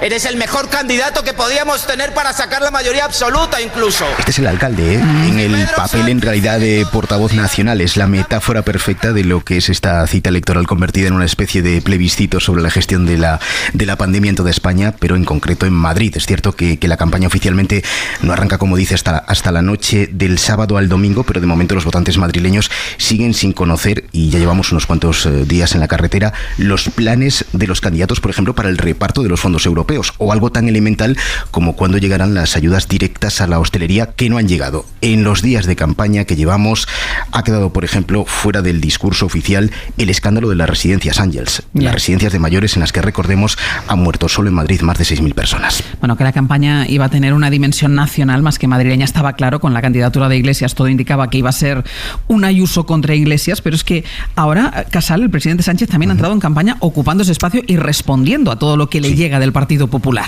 Y lo hemos visto, ¿no? En realidad, desde el primer día, en todos los actos en los que Sánchez, por ejemplo, ha eclipsado también a su propio candidato, Ángel Gabilondo, que siempre ha evitado ese cuerpo a cuerpo con Isabel Díaz Ayuso. Sánchez ha cuestionado los datos de Madrid sobre la pandemia y, en general, ha cuestionado la gestión que Ayuso ha hecho de esta crisis. Sánchez se remanga en esta campaña y esto termina también por eclipsar al jefe de Ayuso, a Pablo Casado, que está prácticamente desaparecido en esta campaña electoral. Estos primeros días han servido también para escenificar otra batalla en segundo plano, también dura, también crispada, Vox contra Podemos y viceversa. Ahí están, por ejemplo, las escenas de lo ocurrido la semana pasada en Vallecas. Más Madrid parece buscar el respaldo de los desencantados de la izquierda, arañando, dicen, votos a Gabilondo, y el Partido Popular hace desde luego un esfuerzo, Ángels, por mantener vivo a Ciudadanos por si fuera necesario, y ahí se plasma un claro pacto, ¿no?, de no agresión entre los tres partidos de la derecha para evitar la confrontación pública. Y luego ya saben que hubo un revuelo y hubo dudas con el fichaje de Toni Cantó por parte del Partido Popular. No estaba claro que pudiera ir en las listas madrileñas. El asunto llegó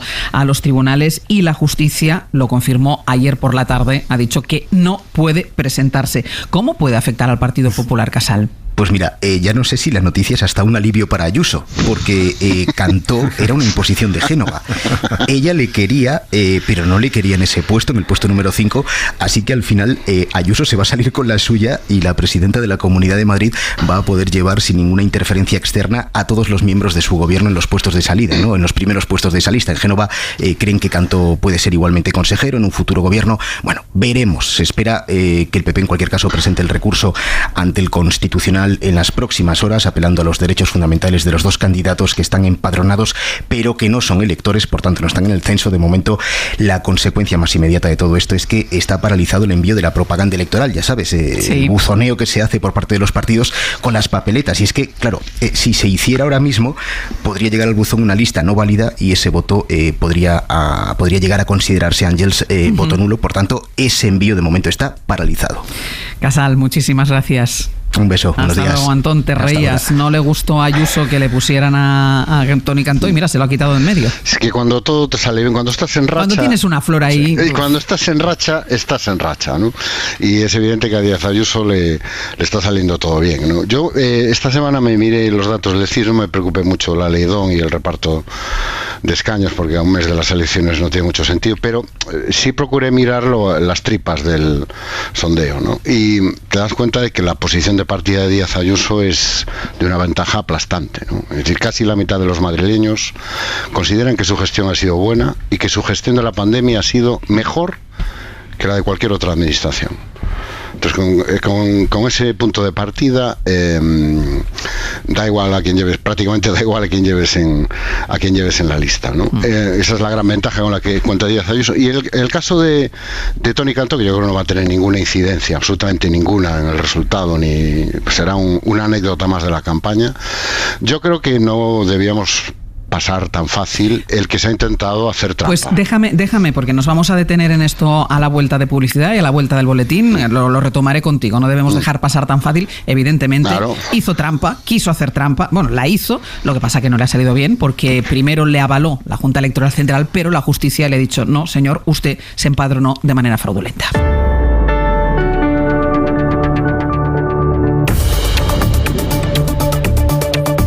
En el abierto, Antón Losada, Víctor Lapuente y José María Lasalle. Estábamos hablando de la decisión judicial que excluye a Toni Cantó de las listas del Partido Popular porque se empadronó fuera de tiempo. Se había cerrado ya el censo electoral cuando él se empadronó en la Ciudad de Madrid, con lo cual él no puede elegir, y si no puede elegir no puede ser elegido. Ahora sigo contigo, Antón, pero vamos a escucharle porque, bueno, nosotros le habíamos pedido que si quería entrar hoy en el programa para hablar con nosotros y nos dijo que no, pero ayer estuvo, una vez conocida ya la sentencia judicial, en La Sexta y decía esto. Es que yo no veo que sea un revés judicial, de verdad, no es esencial. Lo importante no es eso, lo importante es la campaña para que Isabel Díaz Ayuso siga siendo la presidenta de la Comunidad de Madrid. A mí me sorprende un poco que una persona como yo, que lleva más de la mitad de su vida viviendo en Madrid, no pueda estar en una lista por Madrid. Eso es cierto. Pero era representante en las Cortes Valencianas y en cualquier caso, si uno entra en su Twitter, sobre todo, reafirmar su compromiso con la libertad, y por eso él va a seguir haciendo campaña a pesar que esté fuera de las listas. Y tú decías, Antón, no podemos pasar por alto la trampa de Toni Cantó. Claro, es que a mí me llama mucho la atención que no fue o sea, no fue un despiste o he hecho una cosa mal y me acabo de dar cuenta. No, es evidente que conocían perfectamente cómo era la ley, es evidente que con la ley en la mano sabían que no podían ni elegir ni ser elegidos, entonces se empadronaron a toda velocidad inmediatamente después de la convocatoria de las elecciones y después se fueron a renovar el DNI, para que fuera el DNI lo que permitiera que la Junta Electoral Provincial, porque la Junta Electoral Central no se ha pronunciado sobre este asunto, pues les diera el ok, es lo que ahora ha tomado el juez al pedir lo que seguramente debió haber pedido desde el minuto 1 la Junta Electoral Provincial, que es el certificado de empadronamiento. Entonces, me resulta especialmente escandaloso no el que no te puedas presentar porque no cumples uno de los requisitos y al final, bueno, pues eso se discute y va a un tribunal, sino la voluntad manifiesta de perpetrar un fraude de ley. Porque esto cuando yo estudiaba Derecho era como se estudiaba, como se llamaba. Esto es un fraude de ley donde hay que evidentemente dolo. Es decir, se sabe perfectamente que lo que estás haciendo está mal y que es una trampa y haces todo lo posible para que la trampa cuele. Me llama mucho la atención eso y me llama mucho la atención la reacción del Partido Popular denunciando al PSOE por haber ido a defender sus derechos a los tribunales. Sí. Que eso ya me parece de aurora boreal. Es decir, tú ves que alguien está cometiendo una irregularidad o perpetrando un acto ilegal que además afecta a tus derechos, porque recordemos que el PSOE, como los otros partidos, concurre a las elecciones y según el Partido Popular lo que tienes que hacer es callarte y no denunciarlo y permitir que el otro pisotee tus derechos, porque si lo haces, entonces el que está atentando a la democracia eres tú y el que está impidiendo los derechos de los demás eres tú. Voy a pronunciar una frase que seguramente Toni Cantó habrá pronunciado muchas veces en su vida, que es que las leyes están para cumplirse, y especialmente las leyes electorales. Víctor. Bueno, nos hemos especializado en discutir más las sentencias judiciales que la política en los últimos años, ¿no? Y eso es muy difícil porque son decisiones muchas veces que no son firmes, recurribles a varias instancias, complejas como las del procés, ¿no? Con argumentos pues muy abigarrados, ¿no? Pero en este caso es fácil, ¿no? La sentencia es clarísima, la fundamentación también clarísima, no cumple los requisitos establecidos, pues no porque no se empadronó en Madrid en el periodo legalmente establecido y ya está. Entonces, bueno, existe la posibilidad remota, eso sí, ¿no? De que el Constitucional la revoque, ¿no? Porque bueno, yo creo que la Constitución es bastante clara, ¿no? Pues dice que todos los ciudadanos tienen derecho a participar en las elecciones, pero con los requisitos que señalan en las leyes. En todo caso, yo no consideraría a lo mejor que es fraude de ley, ¿no? Porque no iría tan lejos, porque entonces a lo mejor quien prevarica no solo el Partido Popular, sino la propia Junta Electoral que lo autorizó de manera preventiva. No, porque a la Junta Electoral, ahí está precisamente el dolo de Cantó y que es tú fuerzas, o sea, fabricas entre comillas un documento que es ir a renovarte el DNI con la Dirección de Madrid para engañar precisamente a la Junta Electoral Provincial. Es que ahí está la gravedad. Es decir, no es que no cumple los requisitos, no, usted sabe que no cumple los requisitos y conscientemente hace todo lo posible para hacer. Pero a mí lo que me sorprende es que la Junta Electoral Provincial no pida el certificado de empadronamiento. Porque a lo mejor entiende que existe una vinculación. No, con se pedía el DNI, ¿no? El DNI. Si tú presentas un DNI donde figura que tu dirección está dentro de la circunscripción electoral, pues lógicamente ya no te piden nada más, porque se supone que ese DNI se corresponde con el empadronamiento, ¿no? Lo que pasa es que al haber un recurso o una denuncia del Partido Socialista, seguramente la Junta Electoral Provincial debería haber ido un poquito más allá del DNI. Víctor. Sí, bueno, en todo caso, el artículo, creo que es el 23 de la Constitución que habla de esto, sí que tiene una primera parte en la cual pues prioriza mucho la participación de los ciudadanos en las elecciones, y es verdad que hay una segunda parte en la que habla de los requisitos, que hay que hacerlo de acuerdo con los requisitos que señalan las leyes, pero yo, por tanto, no iría tan lejos, pero lo que sí que veo es que la sentencia es clarísima y no hay nada más que discutir, y además, como comentaba antes Antón, le conviene a Ayuso y a su argumento de la libertad, ¿no? Porque se libra de Toni Cantó, que le molestaba bastante, y además tiene un argumento más todavía contra el socialismo, ¿no? Porque puede volver a insistir en esa idea machaconamente, ¿no? De que el PSOE intenta desvirtuar las elecciones en los tribunales, ¿no? Y parece, pues, por tanto, que todo le sale bien a Ayuso, ¿no? La ventaja que tienen las encuestas no solo es cuantitativa, ¿no? Porque va a haber una victoria aplastante solamente del Partido Popular, sino también cualitativa, porque el votante popular es el que está más movilizado, 9 de cada 10 van a repetir, y la fuga de votantes de Ciudadanos se verterá casi en su totalidad en el Partido Popular. Así que Ayuso vuela hacia la victoria como en el anuncio en el que está corriendo con sus zapatillas, ¿no? por Madrid, ¿no? Ahí, Lasalle, perdona. Bueno, yo creo, a mí lo que más me sorprende de todo esto, que es lo que realmente resulta discutible y me parece lamentable en términos políticos, es al final la instrumentalidad con la que se diseñan las listas electorales y cómo se confeccionan estas, ¿no? Está clarísimo que para el Partido Popular era prioritaria la incorporación de la figura de Toni Cantó en la medida en que busca, como decía Víctor, la captación del voto de Ciudadanos y lo que representa una centralidad política que yo creo que no se corresponde mucho con el perfil del personaje, habida cuenta de las declaraciones que le han venido acompañando en las últimas semanas o incluso antes, pero la lógica que ha alimentado claramente, la precipitación con la que se ha buscado incorporar a Toni Cantó era aprovechar una oportunidad táctica para incorporar su persona y su nombre en la lista y de esa manera contribuir a que se descoyuntara, ¿no?, la capacidad de respuesta de Ciudadanos en Madrid y la capacidad de mantener la oportunidad de esta candidatura y por tanto de superar el 5% del listón que hace viable a Ciudadanos como presencia política dentro de Madrid, ¿no? Eso es a mí lo que me resulta más lamentable de todo esto. Estamos tratando de configurar una respuesta a las dinámicas del populismo seria, buscando realmente atajar los errores a los que nos está abocando el populismo, e incurrimos de una manera todavía más abrupta en los fundamentos de ese populismo, que es ya instrumentar de una manera. Siempre se utilizaron las listas electorales, pero esto ya me resulta, cuando se está vulnerando la legalidad, como ha puesto de manifiesto el juzgado de lo contencioso administrativo, la legislación electoral, pues es que ya resulta todo extraordinariamente chocante, ¿no? Pero bueno, en fin, estas son las dinámicas en las que estamos.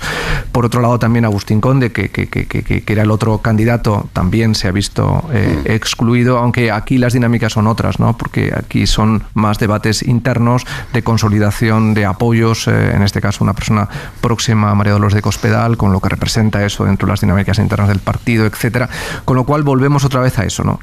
La confección de una lista electoral responde estrictamente no a criterios territoriales o criterios de lógica política sólida, sino puramente electoralista. Y esto es lo que ha puesto en evidencia la sentencia, ¿no?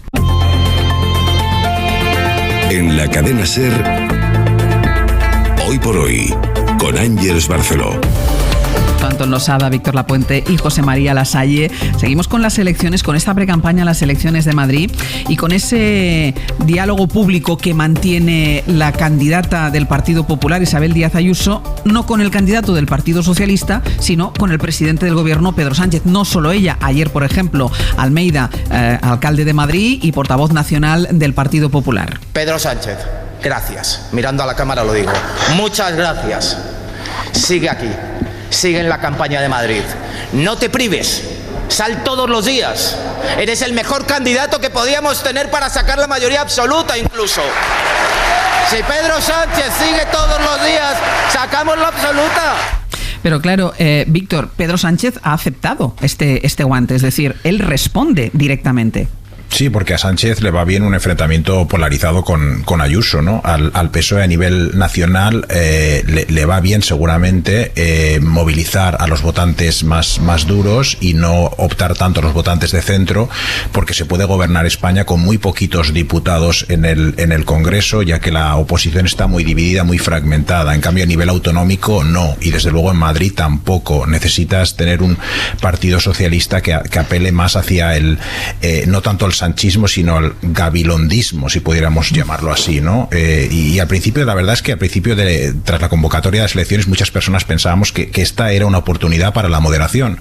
Muchas voces ilustres y ilusas también, ¿no? Creían que en una refriega tan polarizada, pues con Ayuso, Iglesias y ahora Sánchez, la gente miraría a Gabilondo como una especie de faro de calma en esta mar tan agitada.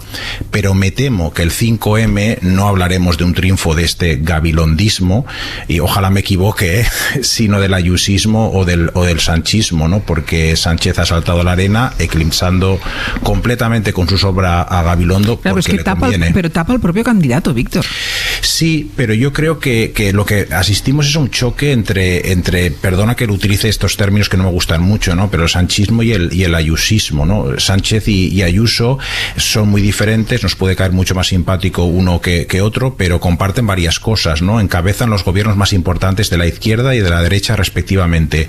Han creado un término usado por sus rivales, que es el sanchismo y el ayusismo, y gracias a eso han salvado sus partidos de la desaparición tras la irrupción de la nueva política, ¿no? Sin Sánchez podríamos haber asistido perfectamente a la pasoquización del PSOE, y sin Ayuso podríamos haber asistido a la lepenización del PP, es decir, que el PP fuera absorbido completamente por Vox, ¿no? Y repito, son dos términos muy parecidos.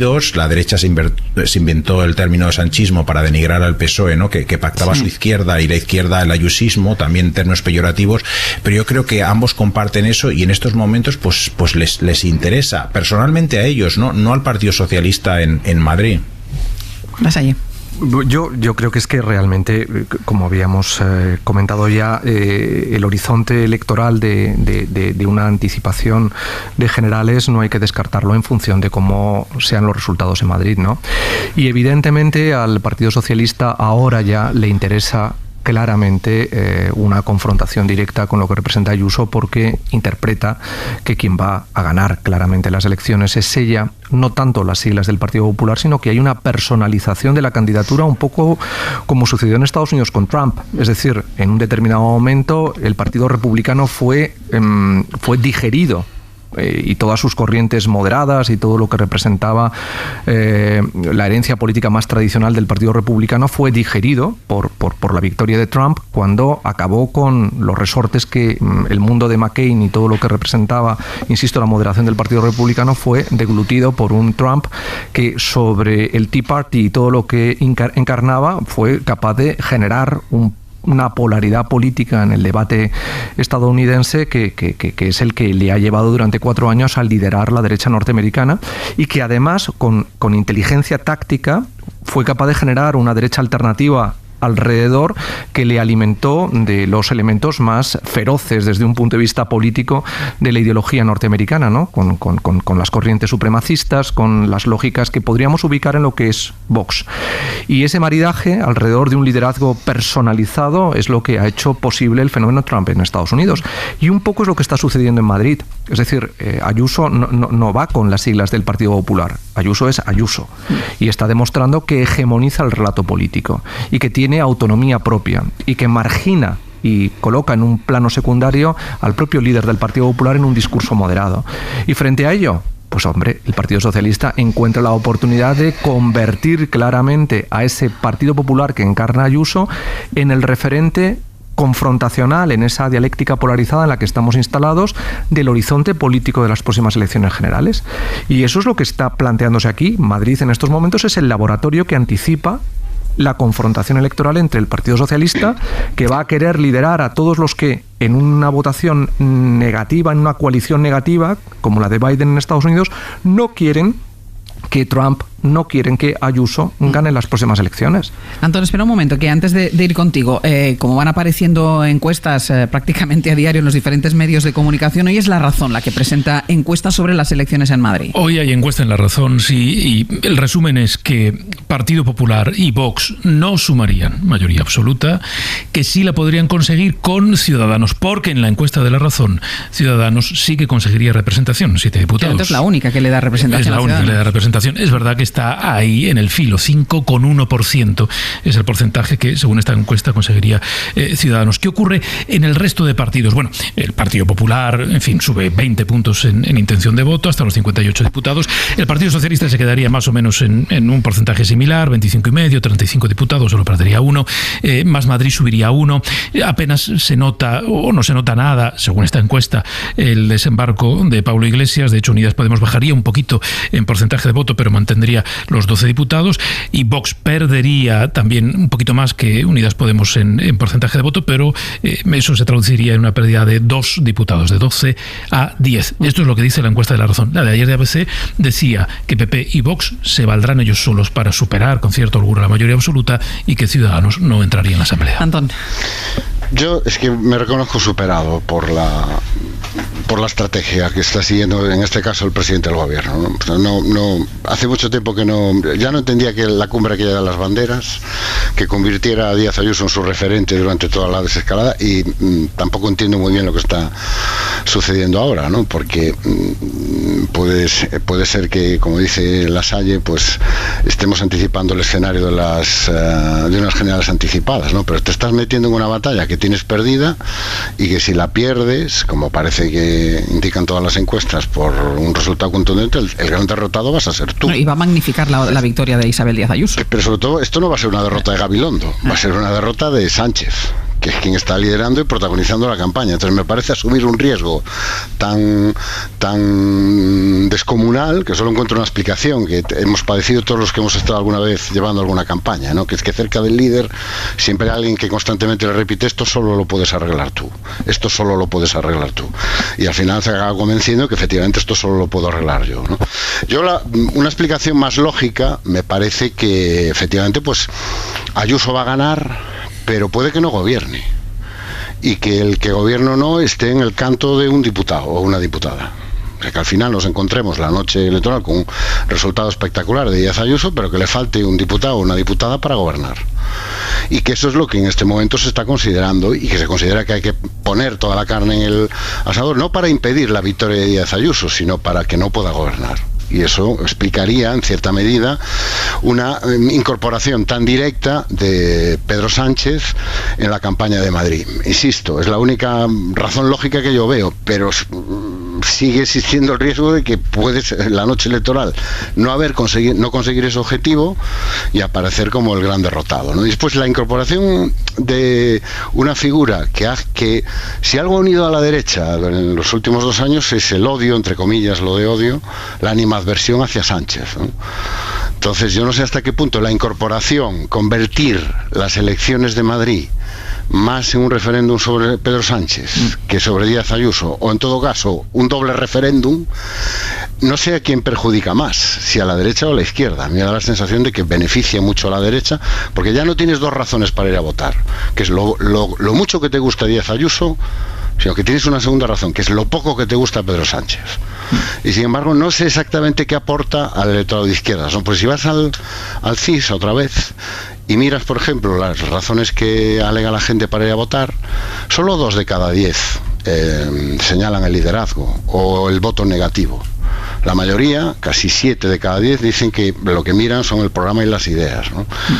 Y a lo mejor eso es algo que debería hacerse mirar muchos partidos políticos a la hora de diseñar las estrategias. Se empeñan en darle a la gente emoción, ¿no? Y sentimientos baratos y política de consumo fácil, y a lo mejor el camino no está ahí, ¿no? Y otra de las consecuencias, no sé, Víctor, al menos es una percepción, que al final este enfrentamiento Ayuso-Sánchez ha desdibujado el papel de Pablo Iglesias. Sí, es cierto, ¿no? Porque al principio de la campaña pues parecía que iba a ser una polarización entre Ayuso e Iglesias, pero ahora parece que Sánchez ha cogido esa bandera, y es que Sánchez tiene una doble lucha. Quiere consolidarse en la Moncloa, obviamente, y para eso seguramente le conviene esta polarización, y es lo que tiene en mente Iván Redondo, que es el que está llevando la campaña, pero por otra parte quiere mantener controlado a Pablo Iglesias, ¿no? Y esta es una manera de hacerlo, ¿no? Sobre todo porque yo creo que Pablo Iglesias no le preocupa tanto ahora porque puede hacer un sorpaso al Partido Socialista, ni tan siquiera a lo mejor va a hacer un sorpaso a Más Madrid, sino lo que le interesa es que Pablo Iglesias no haga más oposición fuera del gobierno de la que ya ha hecho como vicepresidente del gobierno, ¿no? Y que se aupe en la campaña de Madrid pues a costa de hacer pues bueno declaraciones que son claramente desleales contra el gobierno de coalición, ¿no? Yo creo que ese es un problema. Creo que también se están solidificando mucho los bloques en Madrid, ¿no? Y de alguna manera hay ecos con lo que está ocurriendo en Cataluña, o con lo que ha ocurrido en Cataluña en los últimos años, donde tenemos los bloques de independentistas y de constitucionalistas. Aquí en Madrid pues parece que entre izquierda y derecha, ¿no? Y esto hace que, en primer lugar, los que están en medio desaparecen como ciudadanos, o podrían estar en medio. Los que podrían estar en medio desaparecen, y en segundo lugar que veamos muchas elecciones pero pocos cambios, ¿no? Y que los escaños pues se modifiquen en función de la vertebración interna de cada bando, ¿no? Como en Cataluña entre Junts y Esquerra Republicana, o aquí aquí entre pues Vox, Ciudadanos y el Partido Popular, ¿no? Y que el gobierno pues acabe dependiendo no tanto de la política sino de las matemáticas, en este caso en Madrid, de qué partido pasa el corte. Decíamos que no ha empezado todavía la campaña, pero más allá de los mensajes políticos, vamos a cerrar este bloque de las elecciones en Madrid con otro tipo de mensajes, Sastre, que la verdad yo no me resisto a comentar. Atención. Vamos a cerrarlo como Dios manda, ¿no? Venga. La campaña de momento nos ha dejado el soso serio y formal de Ángel Gabilondo o la carrera de Díaz Ayuso, que antes comentaba Víctor, por Madrid, por establecimientos que están abiertos. Si hubiera hecho la ruta corriendo y sin parar, esta mañana leía que son 33 kilómetros. Parece evidente que hay un poco de truco, un poco de edición. Casi 3/4 de maratón. Sí, en este vídeo que tuiteó, esta vez en minúsculas, pero siguiendo su inercia de poner dos palabras: esfuerzo y libertad. Los pájaros, la cremallera se oirá ahora. Ahí está, se va preparando. Es un vídeo que es, en todo caso, lo sabía el bebé cuando lo hizo, material de campaña, claro. No sé si visteis el vídeo de Ayuso haciendo footing. Es como, joder, te falta mucho Madrid, tía. O sea, es como... Pues son 33 kilómetros. Hombre, le falta Madrid, pero hay mucho Madrid. Exacto. En el mitin de la mañana, Díaz Ayuso aseguró que hace muchísimo tiempo que los madrileños no están tan unidos en algo. Algo que ella llamó vivir a la madrileña. ¿Qué es vivir a la madrileña? Pues vivir en un lugar donde ricos y pobres se ponen de acuerdo. Y si separa Madrid, insisto, separa España. Esta comunidad que es tradición y que es vanguardia, en la que ricos y pobres nos entendemos en una terraza, en un bar. Y hay algo psicológicamente inquietante, y es que, por lo que sea, todo el mundo ha echado a correr en esta campaña. Una de las cosas que más he echado yo de menos durante la pandemia ha sido precisamente el poder correr con gente, ¿no? El poder correr, todo el mundo animándote, unos se apoyan a los otros, no corres solo. Raimundo Val le anima. Algunos militantes de Ciudadanos han propuesto a su candidato que juegue con su nombre y plantean un eslogan que el partido empieza a usar, al menos de manera oficiosa. Madrileños por Edmundo lo llaman. A ver, repítelo. Madrileños por Edmundo. Vale. ¿Ve? Hay otro vídeo que el PP ha subido a las redes este fin de semana, el PP nacional, no el PP madrileño, el PP nacional, que quiere que se hable ya del efecto Teo. He leído por ahí una cosa que han dicho que se denominaba el efecto mariposa de Murcia. Eso es injusto. Es el efecto Teo de Murcia. Lo que pasó en Murcia no es el efecto mariposa, es el efecto Teo, el de un secretario general entregado a un partido. Se nota menos aquí, pero al vídeo le han puesto música épica de fondo. El efecto Teo. Sí. Voy a ir un momento por partes. Antón Losada, tú no corres, ¿verdad? No, yo ando. Yo soy un caballero. Vale, tú eres un caballero. Correr es de cobardes. No, dice un caballero puede andar, nunca correr. Víctor, ¿tú corres? Corro, pero no como José María, que ha hecho maratones, incluso la original de Grecia. Iba José María Lasalle. ¿Tú crees que a ese ritmo que corre Isabel Díaz Ayuso se pueden recorrer 33 kilómetros? ¿Tú cómo lo ves? Bueno, hombre, pues sacaría una buena marca, ¿eh? La verdad es que se nota que por los movimientos... Es que justo ahora además hay una televisión que está poniendo el vídeo. Sí. Pero es que llega Sol, además, no es que corra o no corra, es que llega Sol como si acabara de salir de casa. Lo que en teoría es la meta. No llega sudando. El liderazgo es lo que tiene. Te dota de poderes sobrehumanos. Y pasa por el Zendal también.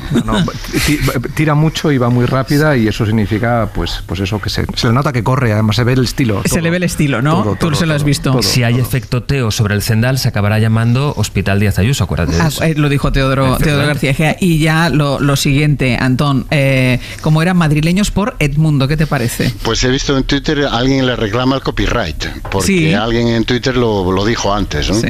Bueno, pues yo sinceramente creo que la mayor parte de nuestros políticos a derecha e izquierda se equivocan al infantilizar así a la audiencia y a los votantes.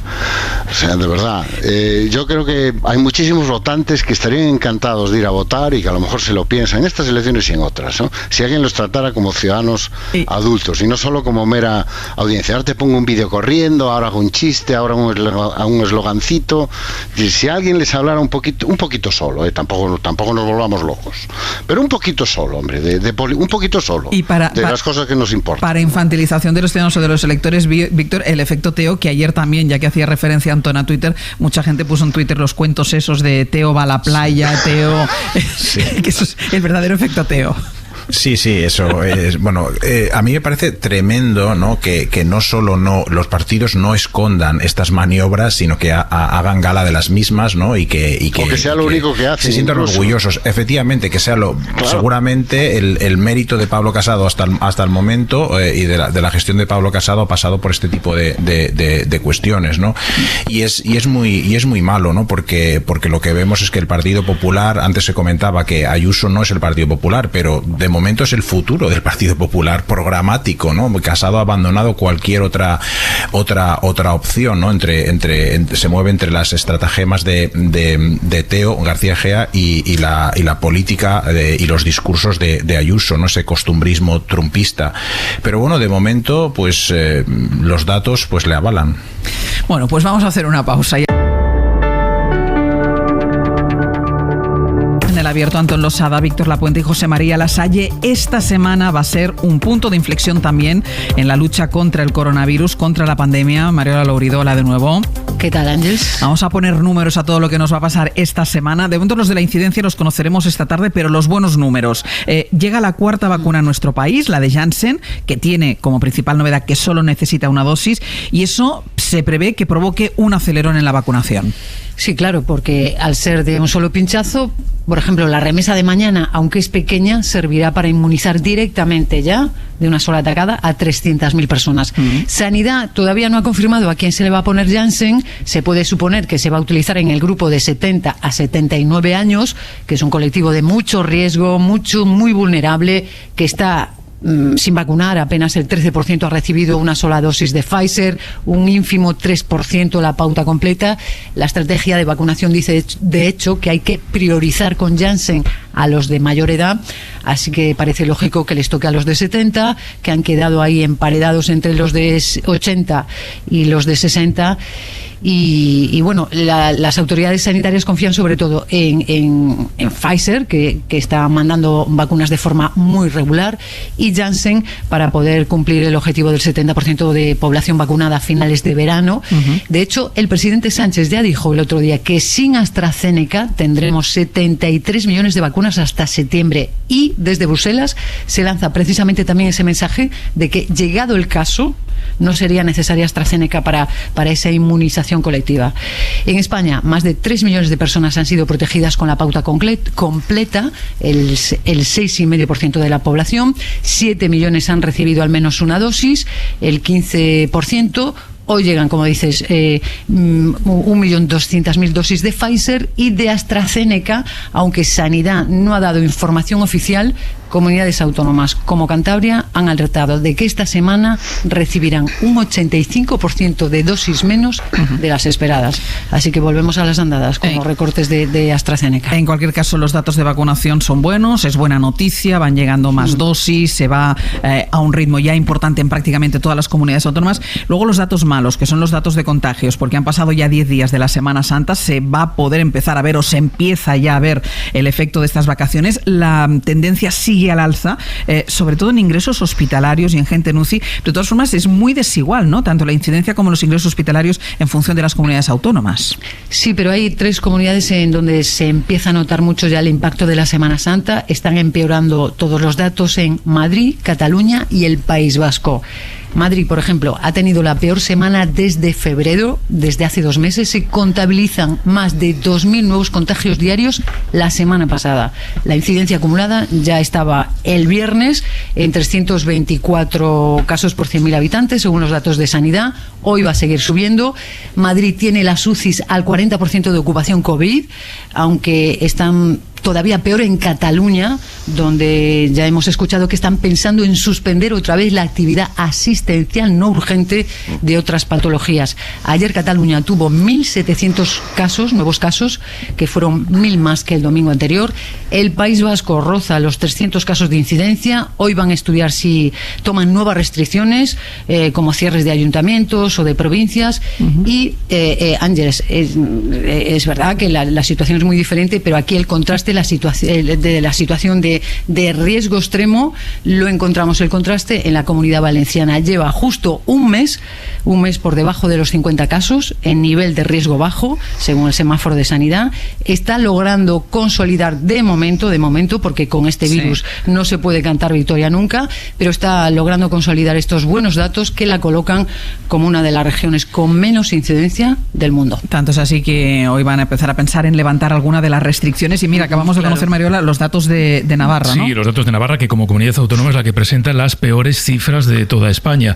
197 contagios detectados el domingo, con una positividad de casi el 10% en las 2003 pruebas realizadas. Esto hace que la incidencia a 14 días, es decir, el número de casos por 100.000 habitantes a 14 días, esté ya en 413 casos por 100.000 habitantes, que es una absoluta barbaridad. La de los 7 días también está subiendo hasta los 232. La positividad media está en un 9%, que también es una positividad muy alta. Pues son datos que se irán trasladando y que conoceremos después el global, la media de España esta tarde, como es habitual todos los lunes. Gracias, Mariola. Sí, hasta luego. Y ahora enseguida me voy al Reino Unido, que abren, insisto, los comercios no esenciales, entre ellos los pubs, pero abro un paréntesis. Alfonso Gea, buenos días. ¿Qué tal? Buenos días, Porque Ángeles. hasta ahora les podemos avanzar que el Gobierno ha solicitado ya la licencia de obras para exhumar las fosas del Valle de los Caídos. Así es, 5 años después, que se cumplen ahora en estos días, 5 años después de la sentencia que obliga al Estado a exhumar a los hermanos La Peña, el Ejecutivo Central, a través de Patrimonio Nacional, que es la entidad que opera el Valle de los Caídos, ha solicitado por fin la licencia de obras para proceder a la exhumación de los restos de estas víctimas de la Guerra Civil y de otras 9 más. Son trabajos muy definidos, con la seguridad de los operarios siempre presente, y que van a avanzar y que se van a producir, Ángels, en el momento en el que el Ayuntamiento de San Lorenzo del Escorial, del Real Sitio, conceda esa licencia de obras. Como decimos, 5 años después de la sentencia que obliga al Estado español a exhumar a los hermanos La Peña y a otros 9, por fin se solicita la licencia de obras. Pues gracias por esta información, Alfonso. Hasta luego. Hasta luego. Se pide ya la licencia, pide el Gobierno la licencia de obras para exhumar las fosas del Valle de los Caídos. Y retomando la pandemia, saliendo de España, Reino Unido, hoy abren los comercios no esenciales, entre ellos los pubs. Este fin de semana, el sábado, Javier del Pino hablaba en A Vivir, que son 2 días, con una camarera de un pub de Leeds, y decía el nivel de... Lo escuchaste, ¿no? Sí, porque como dice, buqueado, ¿no? Buqueado. Pues buqueado. El nivel de plazas buqueadas. Impresionante. El primer fin de semana, en el restaurante que voy a trabajar, tiene una terraza masiva. Hay 1.800 personas buqueadas. Son 78 bancos para 6 personas.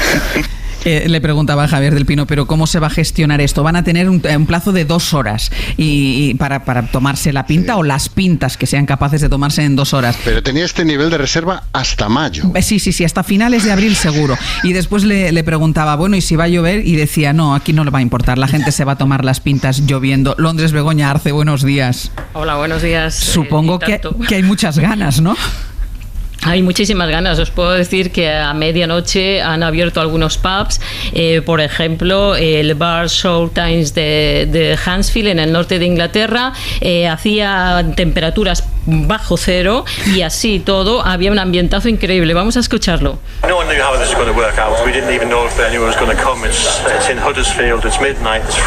No sabíamos si iba a funcionar, si iba a venir la gente. Es medianoche, hace un frío helador, pero todo el mundo ha venido. No hay una mesa libre, decía el responsable de este local a la BBC. A las 7 de la mañana había colas en Primark, en Birmingham, para hacerse con alguna prenda, con algún bolso. Hay salones de belleza y de peluquerías que han abierto a medianoche también, porque las clientas y los clientes no pueden esperar. Es en todo caso un progreso limitado, porque solo 2 de cada 5 establecimientos de hostelería, por ejemplo, tienen terraza. Aún no está claro cuáles van a ser las normas para reabrir en el interior de los locales a partir del 17 de mayo.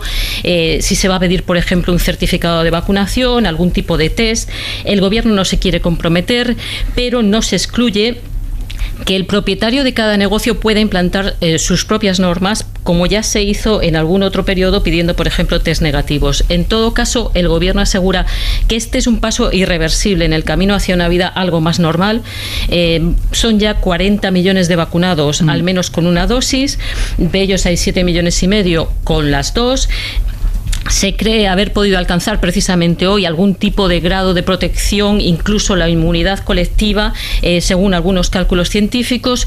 Boris Johnson, de todas formas, pide esta mañana mucha cautela. Algunos científicos creen que es prematura esta desescalada, pero el gran temor a una nueva ola viene de la apertura de los viajes, de las vacaciones al extranjero, que de momento siguen prohibidos y de los que no vamos a saber nada más seguro pues hasta principios quizás del próximo mes. Y lo que sí nos vamos a perder es esa fotografía que él mismo anunció la semana pasada, Boris Johnson.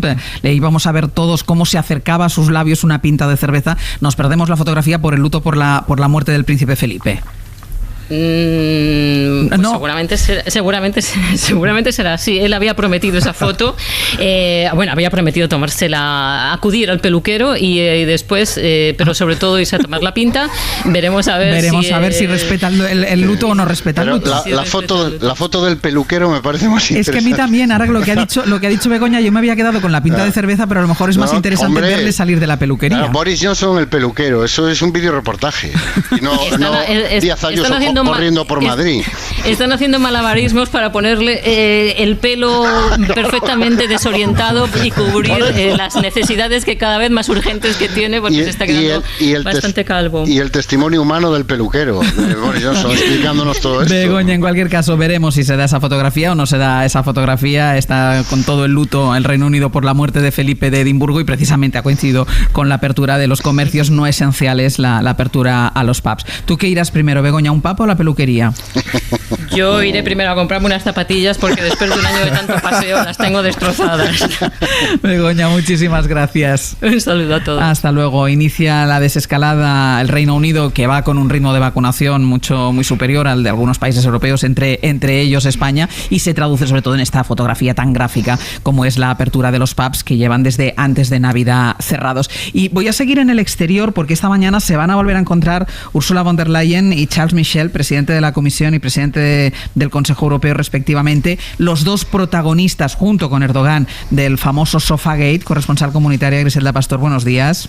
Hola, muy buenos días. La falta de una silla, la cadena de fallos de protocolo, sobre todo la actitud, esa pésima reacción de Michel que ha provocado una crisis en las instituciones europeas con Michel en la cuerda floja, crisis en Bruselas que están intentando cerrar.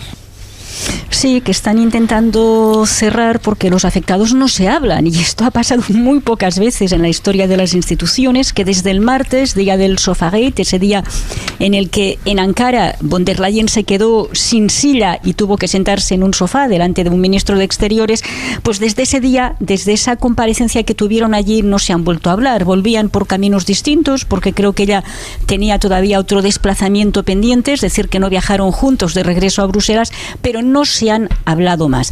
Hoy está prevista esta reunión y todo el mundo está pendiente de si consiguen desmontar la tensión. ¿Por qué? Porque hay ya un conjunto de firmas que se están recogiendo desde una ONG que se llama Fundación Milenia, que es una ONG que trabaja por la autonomía de las mujeres. 2.500 creo que han logrado este fin de semana pidiendo la dimisión de Michel, y está pendiente su comparecencia en el Pleno. El Pleno es la última semana de abril y puede ser muy complicado porque son muchas las mujeres especialmente airadas con la actitud de Michel, por lo que se está mirando a ver si en lugar de al Pleno puede adelantarse esta comparecencia y hacerla en un lugar un poco más recogido, por más que también sea muy político y los grupos van a tener que expresarse, que es la conferencia de presidentes del Parlamento Europeo. La conferencia se reúne mañana y de momento ni el uno ni la otra, pero sobre todo von der Leyen no ha confirmado que esté dispuesta a ir. Lo que sí escuchamos este fin de semana fue al secretario de Estado francés repitiendo que la culpa es de Turquía, que lo hicieron aposta, que Michel cayó en una trampa, que se ha disculpado varias veces y ha dicho que lo sentía profundamente y que no hay que seguir por ahí porque es absurdo seguir responsabilizándose por algo que ha cometido Turquía. Esta es la posición de Francia, consciente o de alguna forma dejando muy claro que no van a permitir que se mueva la silla, nunca mejor dicho, a Michel como presidente del Consejo, que no están por eso, que este es un tema tema a largo plazo, no hablan de mover a Michel, sino de reunificar las presidencias de la Comisión y del Consejo, algo que pasa por una reforma del tratado. Como sabéis, eso requiere unanimidad y por tanto, bueno, pues es muy difícil que se vaya a producir en un plazo corto. ¿Dónde es la reunión, Griselda? ¿Quién recibe a quién? Porque Bueno, si es Ursula von der Leyen quien recibe a Michel, yo lo dejaba de pie. No, normalmente son reuniones que se hacen en la sede del Consejo. Claro, pero Perdona. Son reuniones que se hacen o en la sede del Consejo por videoconferencia, y esta es una opción hoy, ¿no? Que sea por videoconferencia, con un problema. Y es que von der Leyen quiere hablar de contenido, nos dicen, de contenido en el protocolo. Es decir, para que esto no vuelva a ocurrir, déjame claro que cuando tú y yo viajemos juntos, esto se hará así, así y ya está. Y ahí es donde parece que Michel no está muy dispuesto a entrar, porque justamente por el protocolo él cree que tiene una cierta preponderancia frente a una presidenta de la Comisión que pide mucho protagonismo y que está organizando en su propio despacho, en su propio gabinete, un equipo de expertos en política exterior, incluso al margen de Josep Borrell, que como sabéis está en un edificio muy cercano y tiene pues varios centenares de funcionarios a su servicio. Espera, que Víctor quería decir algo, que me quedan 30 segundos, Víctor. Bueno, yo creo que a Charles Michel se le puede acusar de impericia, de falta de tacto, de consideración, se le puede pedir la dimisión, pero yo creo que la culpa de que se quisiera evitar a toda costa la foto del máximo dirigente turco con una mujer, von der Leyen, no de igual a igual, como si las mujeres fueran iguales a los hombres, es de Erdogan, y eso es absolutamente inaceptable, ¿no? Yo creo que el machismo del islamismo retrógrado de Erdogan lo debemos denunciar, y eso es la causa de fondo. Evidentemente, luego a Charles Michel se le pueden pedir muchas responsabilidades. Griselda, muchísimas gracias. Veremos en qué queda la reunión de hoy. Ahí estaremos hasta ahora. Hasta luego.